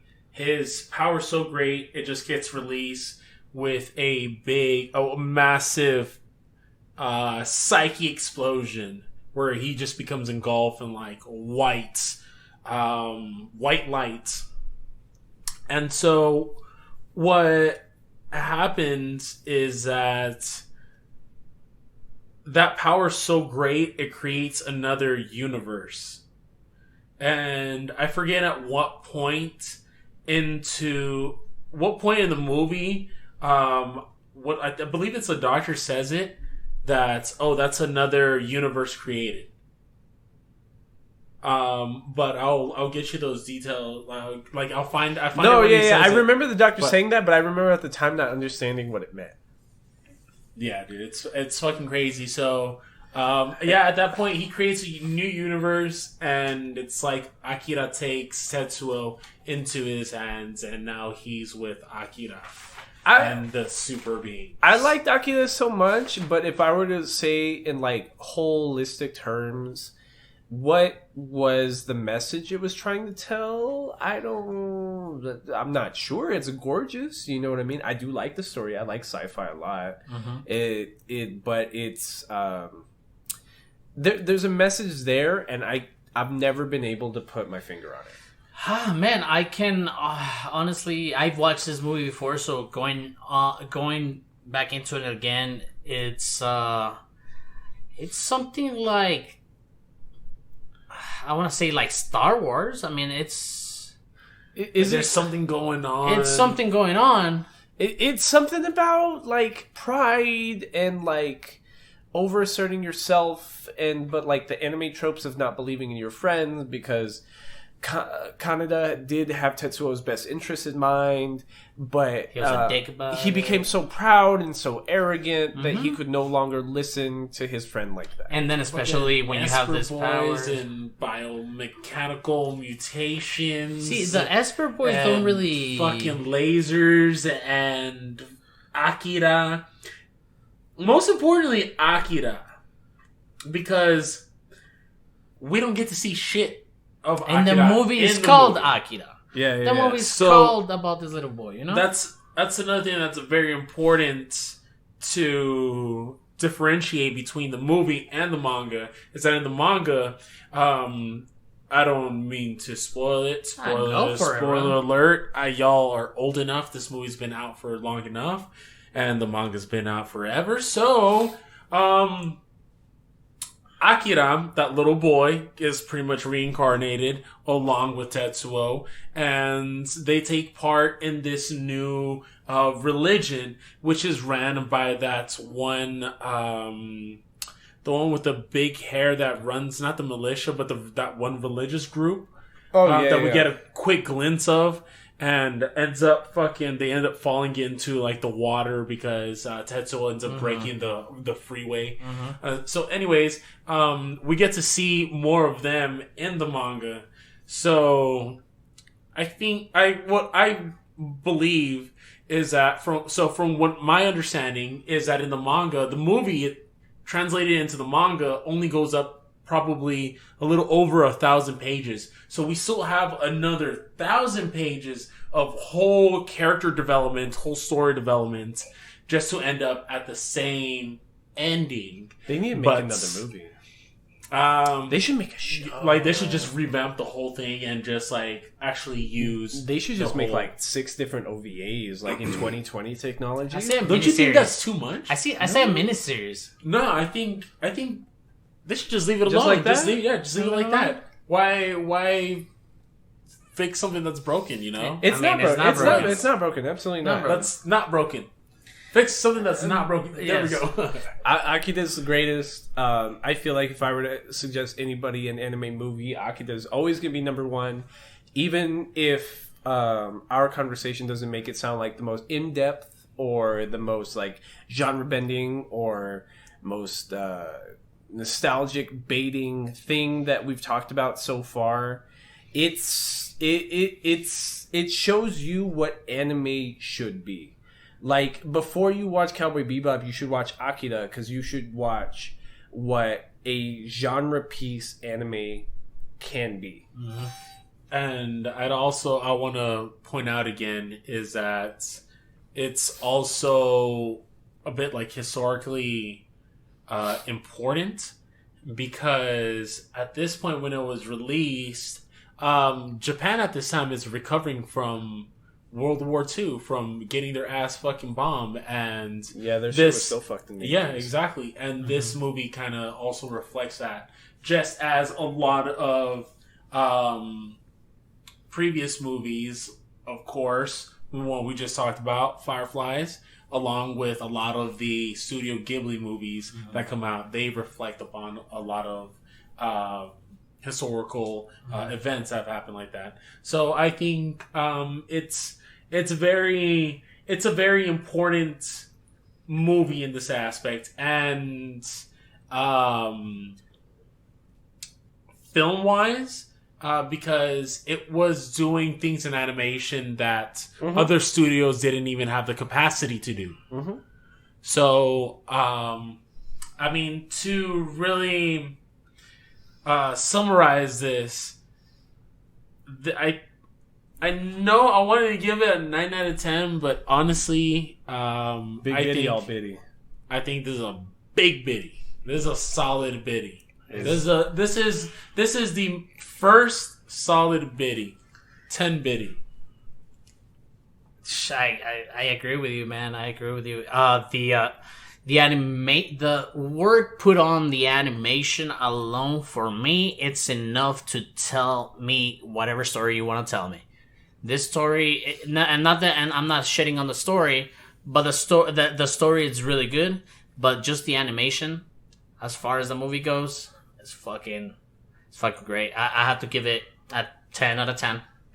So with the power of Biddy and You're recording, bro. through the messiah of the Biddy Titty, if we can just put it all together as a collective, I don't want we any can of this. overcome any nega Biddy. You know what I'm saying? We need that positive Biddy in our lives to do no wrong and to overcome any right, which means that we're wrong.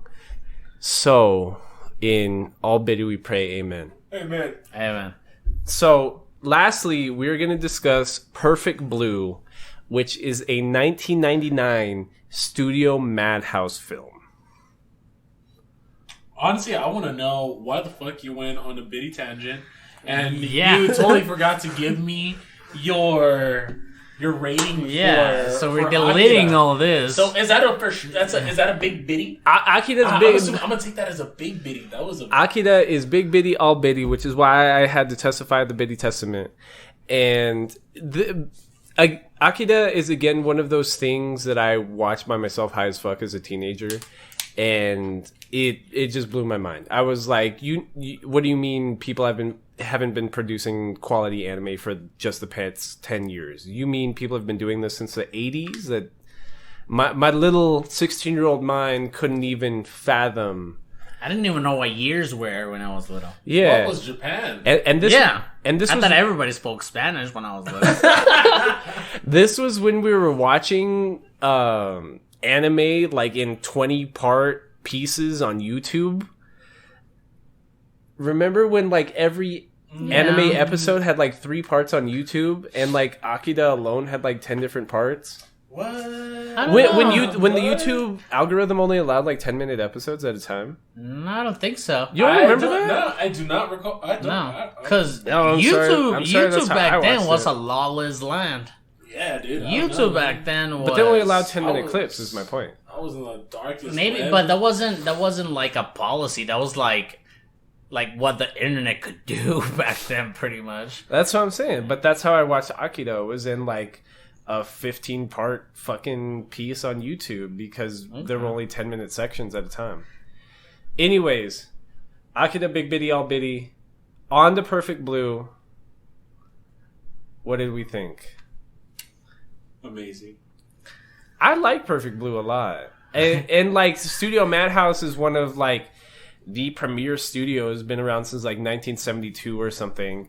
And everything they've done has been known to be quality because remember when the first season of One Punch Man came out and everyone was like blown away by the quality of the animation? Yeah. That was Studio Madhouse, which is why everyone was so upset with season 2 of One Punch Man because that was no longer Studio Madhouse's production and the quality like really dipped. And let me tell you something. I don't like the animation of Perfect Blue. It looks You know what? gross to me.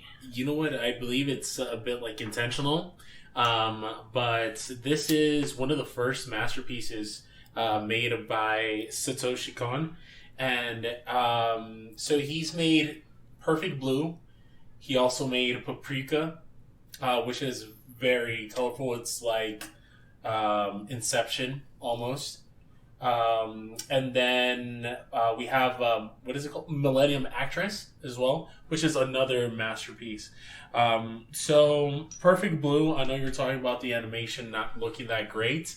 I personally believe that it's a bit intentional. Not everyone has like a huge budget, but for what the story is trying to say, I think it's a very Enough. purpose. It's like no, you did it on purpose. It's very purposeful. Okay. So I agree. It's a good. It tells a good story. I agree. It's a good movie. The animation in some parts, I was like, "Oof, that looks pretty rough," but it is good.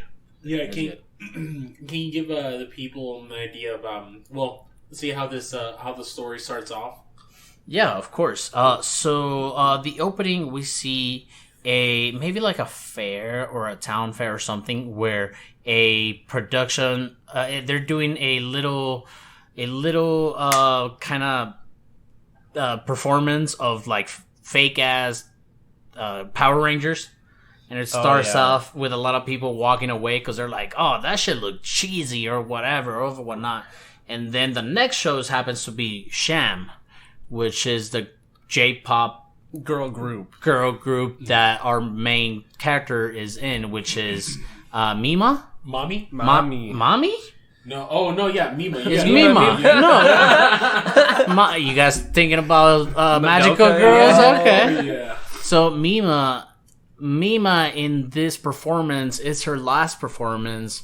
The credits are the opening credits are still there. Like this is something that it's happening at the beginning. She's gonna give a big announcement. Yeah, so she's making a big transition from being a musical artist into becoming an actress, She calls herself a pop idol. a pop idol. So going from a pop idol to an actress. Mm-hmm. So this is a big change for her. I believe she is about like 21 years old. Something like that. I wanna say. Something like that. She's fairly young, very, very pretty Maybe even looking younger. girl.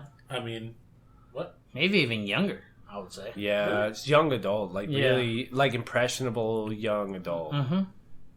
Anyways, so what ends up happening next? What? Oh, there's a group of what? Yeah, there's some like delinquents Sure, at the concert. But what my initial takeaway from this opening scene was, it was weird to me, set in 1999, that there's just like this whole subculture in Japan of just like grown men going to see being big fans of these J-pop. young like little J-pop celebrity girls. Mm-hmm. Because like in the think of the US in 1999 and who the mega fans were at the time. They were like 12-year-old girls for like boy bands. You get what I'm Backstreet saying? Boys. Yeah, like NSYNC, in Japan Britney they're trying to Spears. play like the complete opposite, that it's like these grown dudes all showing up to multiple concerts. That's how they imply like the fan base, that they show up to every Cham concert.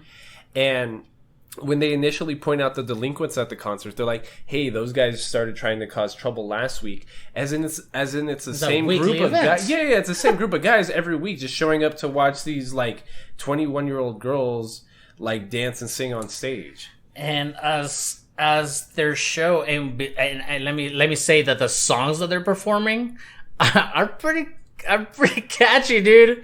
Don't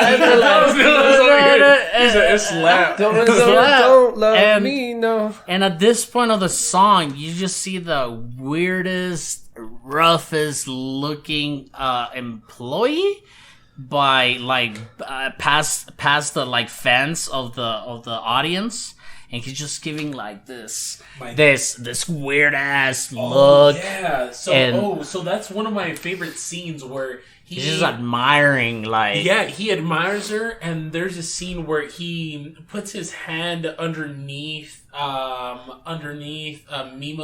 Mima's body as she's dancing, and it's kind of like it reminded me of those ballerinas that just round around in circles. That's what he's doing. Look at you. Yeah, so I thought that was a very nice scene, because you can see how he kind of the way he idolizes. She's like a her. musical box or something. Exactly. Yeah, exactly. Oh. Yeah. So I mean, immediately we can tell that he is more than just a fan, and we can see in which perspective he sees her. Because the shot looks beautiful, like the way that you put it now. Okay, I understand where he's coming from now, because the way he holds them and the way that thing looks, it just shows that he admires her so much. But then it gets interrupted. by By the hoodlums. The fight, the hoodlums. They throw a can. Yep. And you see this girl just fucking move. And that dude immediately pulls up and tries to stop him, as we know immediately that he's a huge admirer. But the dude kind of looks like the guy from the Goonies. Yeah. Yeah, but just not as buff, just kind of like... It was like some Hills Have Eyes looking. Yeah, that's where he went to go retire. Like, that's what he was doing before. He reminds me of the guy in the white suit on the Kill Bill animated a piece where they describe the Japanese serial killer. Yeah. He reminds me of that guy. His eyes are spaced far apart like a fish almost, and he's shown to have really bad teeth and a slack jaw. Damn near. And then the animation itself makes it like seem even worse, you know? Yeah. And like I was telling you, like I think they make that a bit purposeful too. Like it's like that for a reason. But either way, I still think it looks fairly nice. So Mima retires from Cham. She joins the production of a show called Double Blind. Double Blind, yes. And at first, she's not getting a lot of lines. Her production team was a little upset and tried lobbying the producers and the director of the show, being like, hey, our girl basically quit like this super successful pop group to be on this show. Like, can you cut her some slack? And they give her a line, which is, who am I or who are you? Yeah, it's like, who am I? Was it? Who am I? Who am I, correct? Yeah, so that's another. I felt like that was another important role, or not important. Role, I believe important scene. So from there, it kind of cuts off into her going into her room. So like we see her in her apartment, right? So when she says, "Who am I?" that kind of starts the spiraling into the disassociation of the real world. So we start seeing, I don't know if you notice, but throughout the movie, the color palette starts going a bit bland. Oh, dull. Dull. There we Dull. go. That's a better word. And one thing that the one color that always stands out is red. Red is that's right. always vibrant. That's right. So when we see her going into a room, that's one color that we get to see a lot that's like very vibrant. So this is kind of like the beginning of her in going into her like I was saying, her dissociation, like downward spiral. I like to point out that after she disbands from this group, when she gets to her room, the first thing she does is that she wants to put away her past. She takes off her poster of their group, and she just wants to put that on the past, and she wants to start her actress role. Because that's a totally different persona that she had previously. Right. Now she is recreating herself, and now she's becoming Mima, the actress. Right. So that's why she starts having difficulty kind of like staying in touch with reality, because after this point, this is where we start seeing her, or seeing some of the scenes blend in with each other, between reality and a dream, or her, say, like, some of the scenes, they'll start off very dramatic or very sudden, and it's actually them in the studio. It looks like Hitchcock. Yeah. Yes. Yeah. Exactly. It looks like an Alfred Hitchcock movie. At a certain point, her visions and her delusions start matching up perfectly with like her role in the show. So as far as like the production is concerned, it almost seems like she's doing some extreme method acting, because she's so enveloped the character. And the character in this double-blind show is all about a detective trying to find a serial killer who has two personalities in a dissociative condition where one personality is killing a bunch of people and the other one has no idea what the other personality is doing. So, and when she keeps waking up randomly in her room, one of the first scenes after cutting up on a production day, she rushes home to greet her fish, and all her fish are dead. And then it cut to black. Very next scene, she's woken up in her room and all the fish are alive.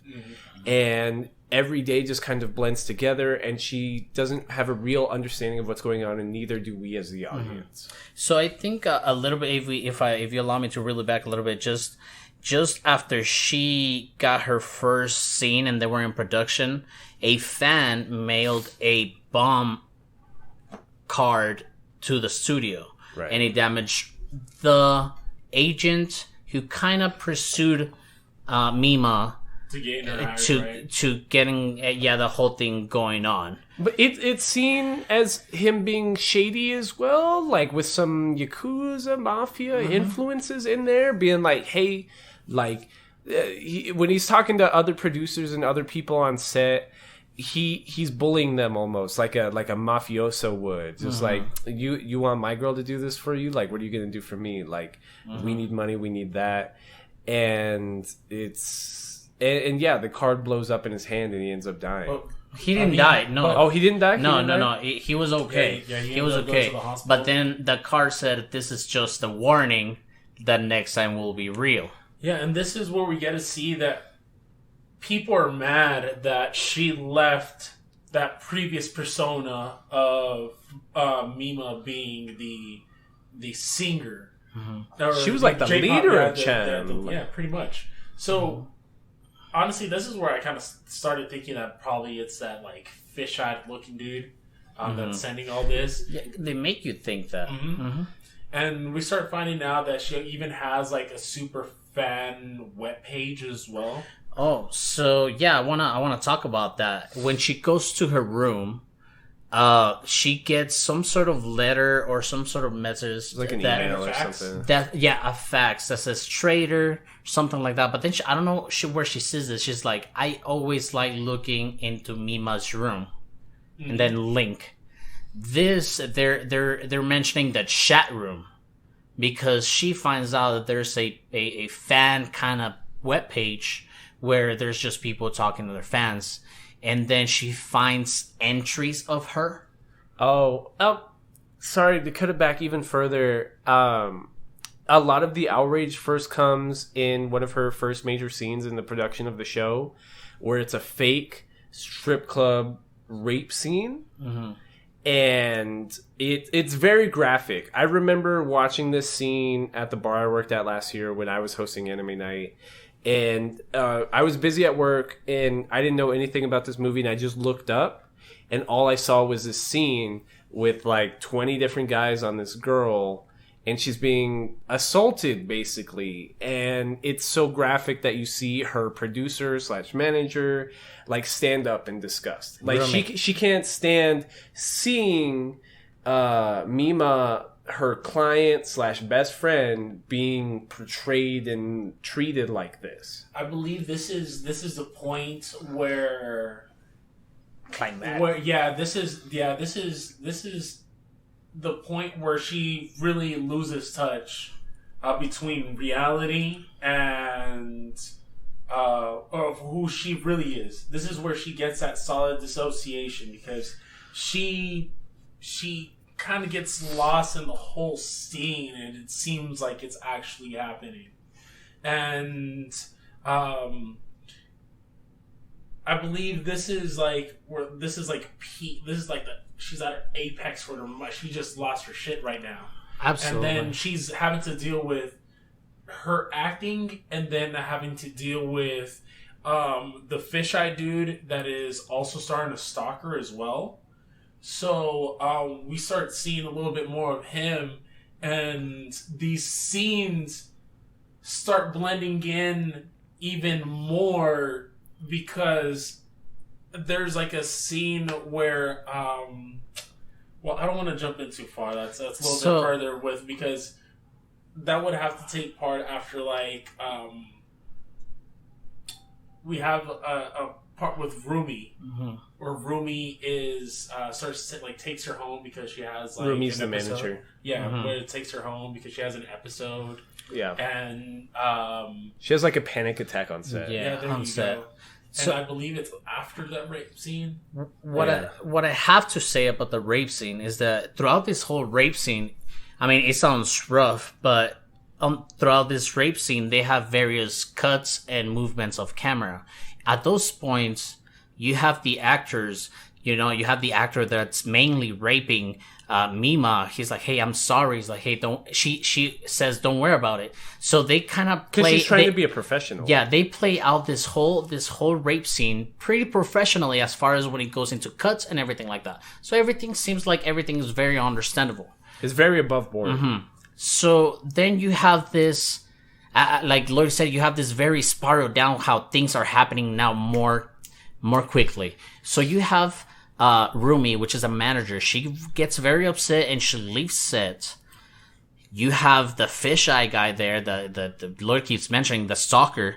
And then after this, you keep seeing things happening more rapidly.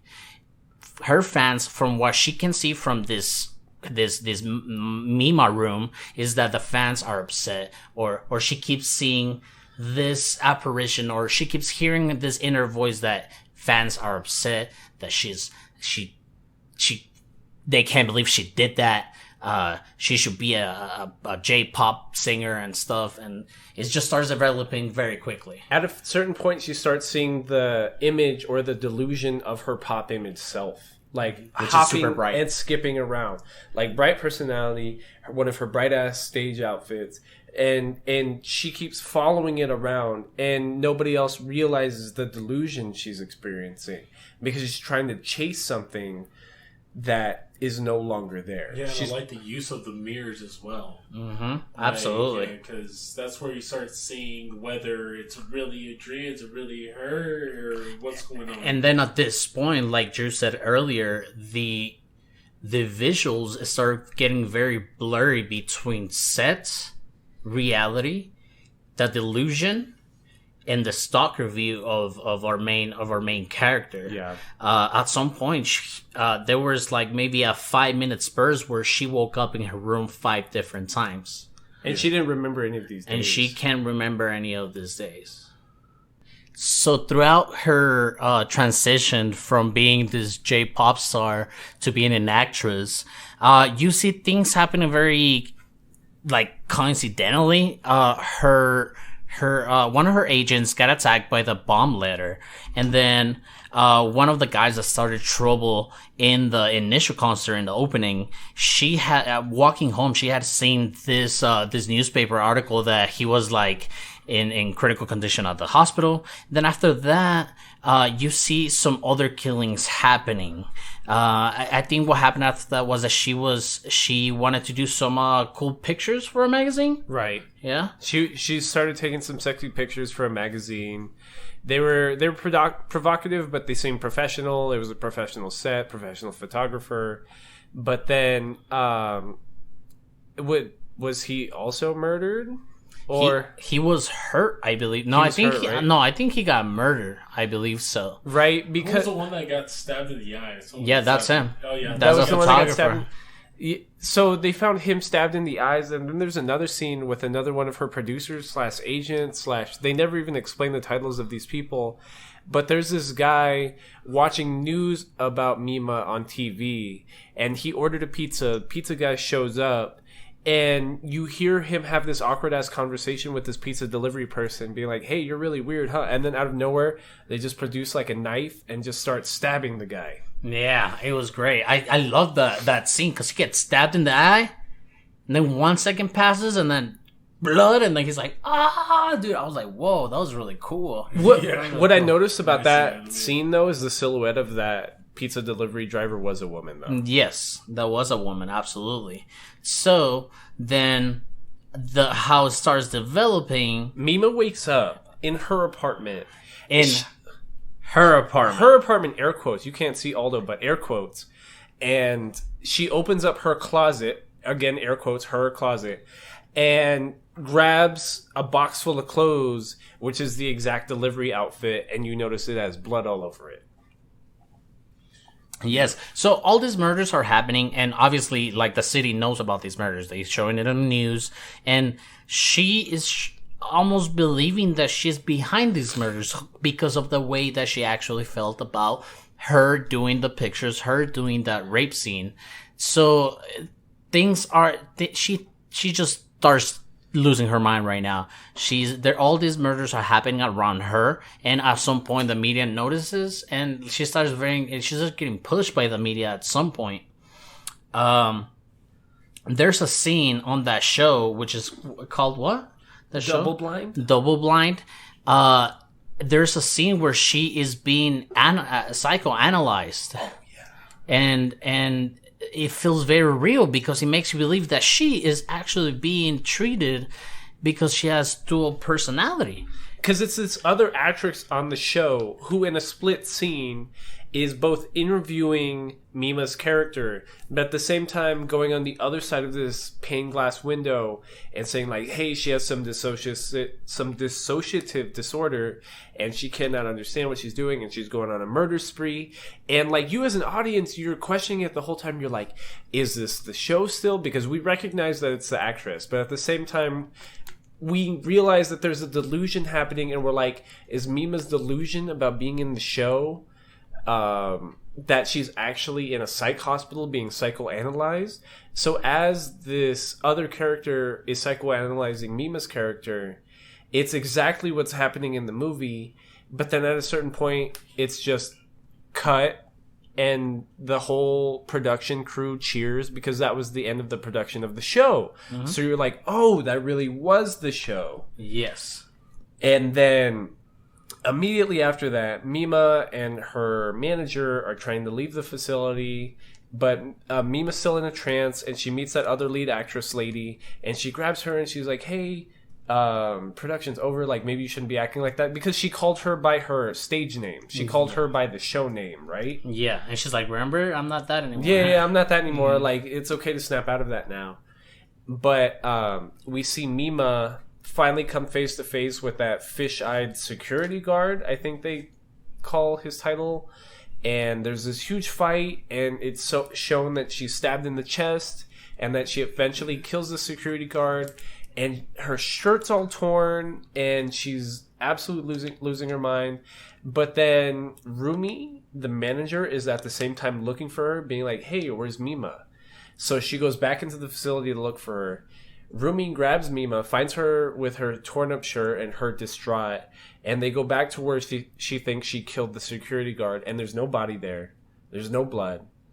And at that point, you really, as an audience, have no idea what's going on. And then what I find very interesting is that the guy, the stalker security guy, is like, you're not the real one. You're not the real one. The real one emails me every day. I'm trying to protect the real one. The real one. You're a disgrace. From the one who is the one from Rumi's room. So then I'm here. I'm thinking, it's like, wait, is this her or is this not her?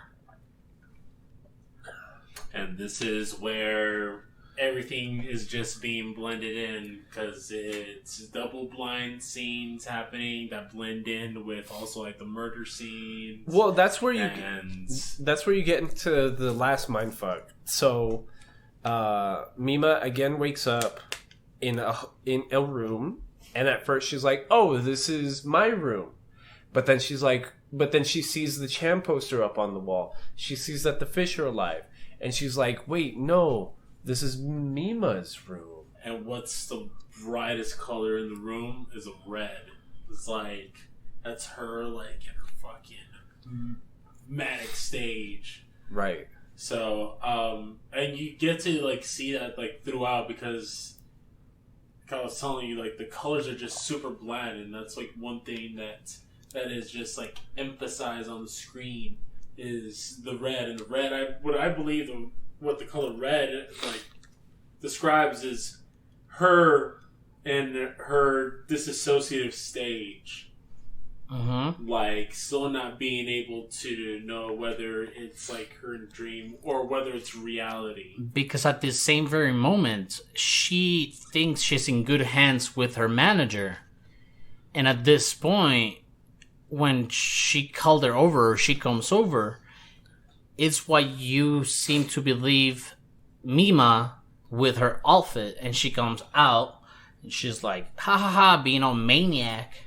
Right. So you see that same delusion that Mima's been seeing, which is her pop idol self, which being like, I'm the real Mima, I'm the real Mima. But then the mirrors... Right. So in this room she wakes up in, she sees this delusion again, but it seems to be more concrete. It's more real as far as the animation's concerned. It's not as transparent. It seems more solid. And it just looks like Mima in her pop idol outfit, but they show the mirror, and it's actually Rumi. And you notice that at first because their bodies are shaped differently. Like, Rumi's older and bigger. But that's kind of like the perspective they kind of like, she's seen herself in. Because she took hold of that persona that Mima left behind, and now she's the one that's, I believe, is the one that runs a website, the one that's been doing like the killings, the one that was actually emailing that crazy guy. That's what I believe. And so you do see at a certain point when Mima wakes up, she's originally in some super clean looking room, but then when she snaps out of it, she's in a super dirty room with the Cham poster, which makes me think that her apartment's the actual clean, kept up room, and that she's in her manager's room when she's in the dirty, messed up room, right? Which it looks more like there's clothes hanging everywhere. She's like super fangirl maniac about it. And cake everywhere. It's super gross. And that's when you realize that in her delusion, she was also hanging out with her manager, who the manager, Rumi, was convinced that she was the pop idol Mima. So she goes up to the actual Mima being like, hey, you defaced me. You're not the real me. You did all those gross photo shoots and sex scenes and stuff like that. So she has to do away with her. So then you get a chase scene between pop idol Rumi as mommy and the actual Mima running down this apartment complex, right? Mm-hmm. And the whole time it's jumping between like actual Mima? thin and kept together pop idol Mima, and the bigger Rumi as Mima character, right? Yes. And at first you don't even know if this is happening because this seems like another delusion. But I mean, I feel like it's a kind of like a delusion for both, you know? oh, absolutely, both of them are just tripping on each other. For me, I think it just happened out of fucking. I mean, what's the what are the probabilities that while you are going to this maniac, maybe not so stable state of mind when you just left your biggest career, going into a new career, and you have all these thoughts in your head, and then somebody else is fucking with you on top of that. And they're also going through a delusion. Exactly. Exactly. And that's what makes it all so much more and everything gets faded together. And that's what the movie really does a great job, is blending all these things together. Absolutely. And like, you don't know what is reality, who is Mimo, who is the killer, who's who. Because throughout the whole thing, her feelings seems real. Her feelings, all the feelings, they seem real. It's like, maybe, yeah. I mean, why wouldn't you be like upset that you did a rape scene, or why wouldn't you be, traumatized at least a little bit from doing these things? You have to think also, Japan in the 90s was a lot more conservative. Absolutely, too. absolutely. So like absolutely. an actress doing a really graphic scene like that was like, it was a stigma. So another thing that I wanted to point out was that in Japan, the color blue actually means happiness. So if we replace the blue in the title, it'd be perfect happiness. Okay. So this is kind of like Mima's journey into like kind of finding like her own happiness, making her transition from being a musician into an actor. She was trying to find herself. Yeah, she was trying to find herself. And that, along with the manager as well, and that other Psycho the fish-eyed looking dude. But he wasn't even a bad guy. Like what it shows is that in Rumi's delusion, she was so convinced that there was some evil stalker security guard that she killed. That's what I'm saying. This is all about perspective. This is what made him happy. Was his idol. Yeah. His people that they idolized. Mm-hmm. And even when Mima made a transition over, we had Rumi take over that role, and now she has that, she owns that persona now, and that's what kind of like made her happy. I don't know, I just thought it was very interesting. And then I don't know, I guess just like the use of like the color, whatever, like using colors as like metaphors. Oh yeah, absolutely. And like foreshadowing something. So it's like the color red. Like the whole time, it just like expressed how much Mimo was just like losing her shit. Even at the end of like the movie when she's getting chased, everything looks dull except for Rumi in the dress. Absolutely. And those red accents and those. Go ahead. So in the peak of Mima's psychosis, she keeps having this recurring dream where that fish-eyed psycho security guard is running her over. So at the end of the movie, Rumi in the pop idol outfit is chasing Mima, and she breaks a window and drops her knife, goes down to pick up said knife, and slices her stomach open on a giant shard of glass. So Rumi in Mima's pop idol outfit is not only in the middle of a psychotic break, but she is like bleeding out and goes into a street, and a truck almost hits her, except for Mima jumps, and Anime Moment just like pushes her to the side, and they both miss being hit by this truck, right? Yes. So then the movie ends in a psychiatric facility, and Rumi still has been diagnosed. Yeah, has been diagnosed with this dissociative personality disorder, and keeps having periods of time where she believes herself to be pop idol Mima. And it's the last scene is Mima going to the hospital to visit her, and she's so famous at this point because of the success of the show, and they allude to her getting another production job, and the nurses are like, "Oh, is that Mima? Is that her?" And they're like, "No, that can't be her. It's a lookalike. She's too famous." So the very last piece of dialogue is Mima looking into her rearview mirror in the car and being like, "I'm the real me." Yeah, it's like saying, "I am me." Yeah, and one of the last scenes also that I really enjoyed was when Rumi gets cut, and then she gets the blood and she covers her face, like when she falls down to the floor. When and she covers her face with the blood, and it's not Rumi, it's J-Pop Mima. Yeah, J-Pop out of Mima. Yeah, and I thought that was a very nice shot. And going back, the way she kind of saved herself was by removing the wig from Rumi. At that point, Rumi really freaked out and went back for the wig. It was hard for her to maintain the delusion because the wig was part of the outfit, the getup, and what she believed to be. Once that happened with the broken glass, we get to see also the use of mirrors, because that scene, one of the scenes, is Rumi actually gets to see her true self in the reflection of the broken glass, and it's like, I was like, oh, okay, she freaks out. Yeah. Because that's where it kind of their delusion kind of broke for both of them. Yeah.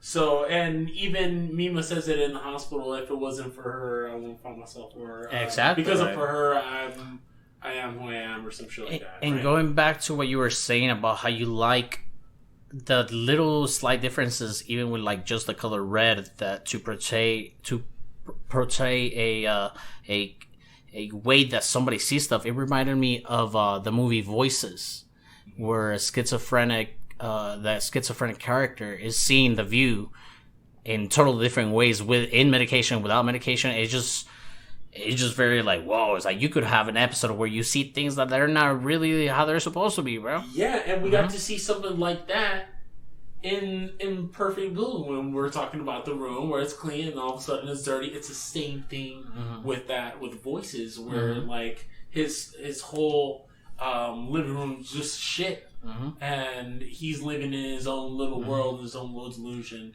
But the difference is that she wasn't experiencing that itself. It was just two different rooms with somebody experiencing some sort of psychosis. Yeah. So, and that's where we go back again into how they blend all, the director blends all this together. And it's amazing that they're able to do that with animation. It's good. And it's I just thought it looked. I just thought it looked a little bit rough in some of the shots, but I mean, nothing that keeps you away from the story. The story is pretty cool. Perfect Blue is also excellent. So, beyond you guys not being too fond of the animation, what would you really give it as far as I liked it. We've talked?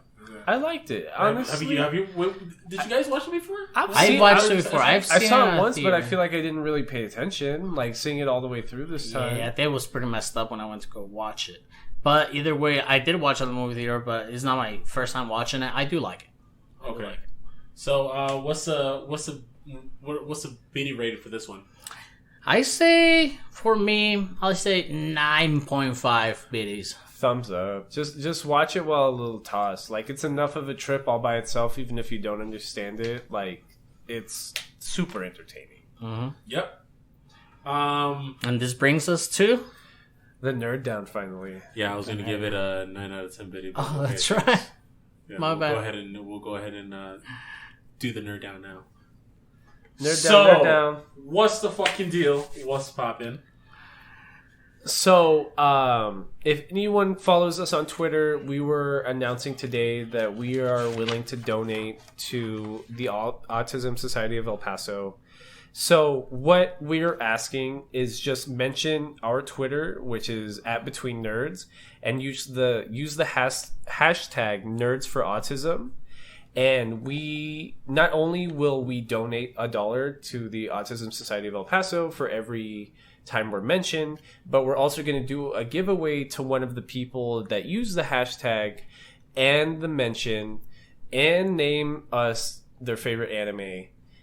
And we're going to give a very special giveaway. Should we even say what it is, or keep them guessing? Just keep them guessing. Yeah, make sure to go ahead and comment underneath the tweet we had posted earlier today, Monday. Just go ahead and comment, put the hashtag in there, and retweet. Make sure that we get a bunch of people to retweet this and leave a comment on there, because we not only do we want to know some of your favorite animes or even mangas, but we'd like to also make a nice substantial donation to the society. We could only do it with your support. So what else do we have on the plate? Nothing much. I mean, please email us if you have something longer than 140 characters to say. Hold on. What is the email, Aldo? Oh, the email is betweennerdspodcast@gmail.com. These emails will also count to our giveaway. Like Drew said, please use the hashtag Nerds for Autism. Nerds for Autism. DM us, mention us. We're gonna take all this into consideration at the end of the month for this giveaway. Like we said, for every mention we're donating $1 to the Autism Society of El Paso. And this is already coming up on 2.5 hours, so we're not trying to drag out the nerd down all that much. But the winner of the last poll we did was what was it, Lloyd? I haven't even taken a look at it. It was The Promised Neverland. Promised Neverland. But that's right. Yo, this is gonna be the first. This is gonna be the first horror. This is the first horror anime. The first horror anime.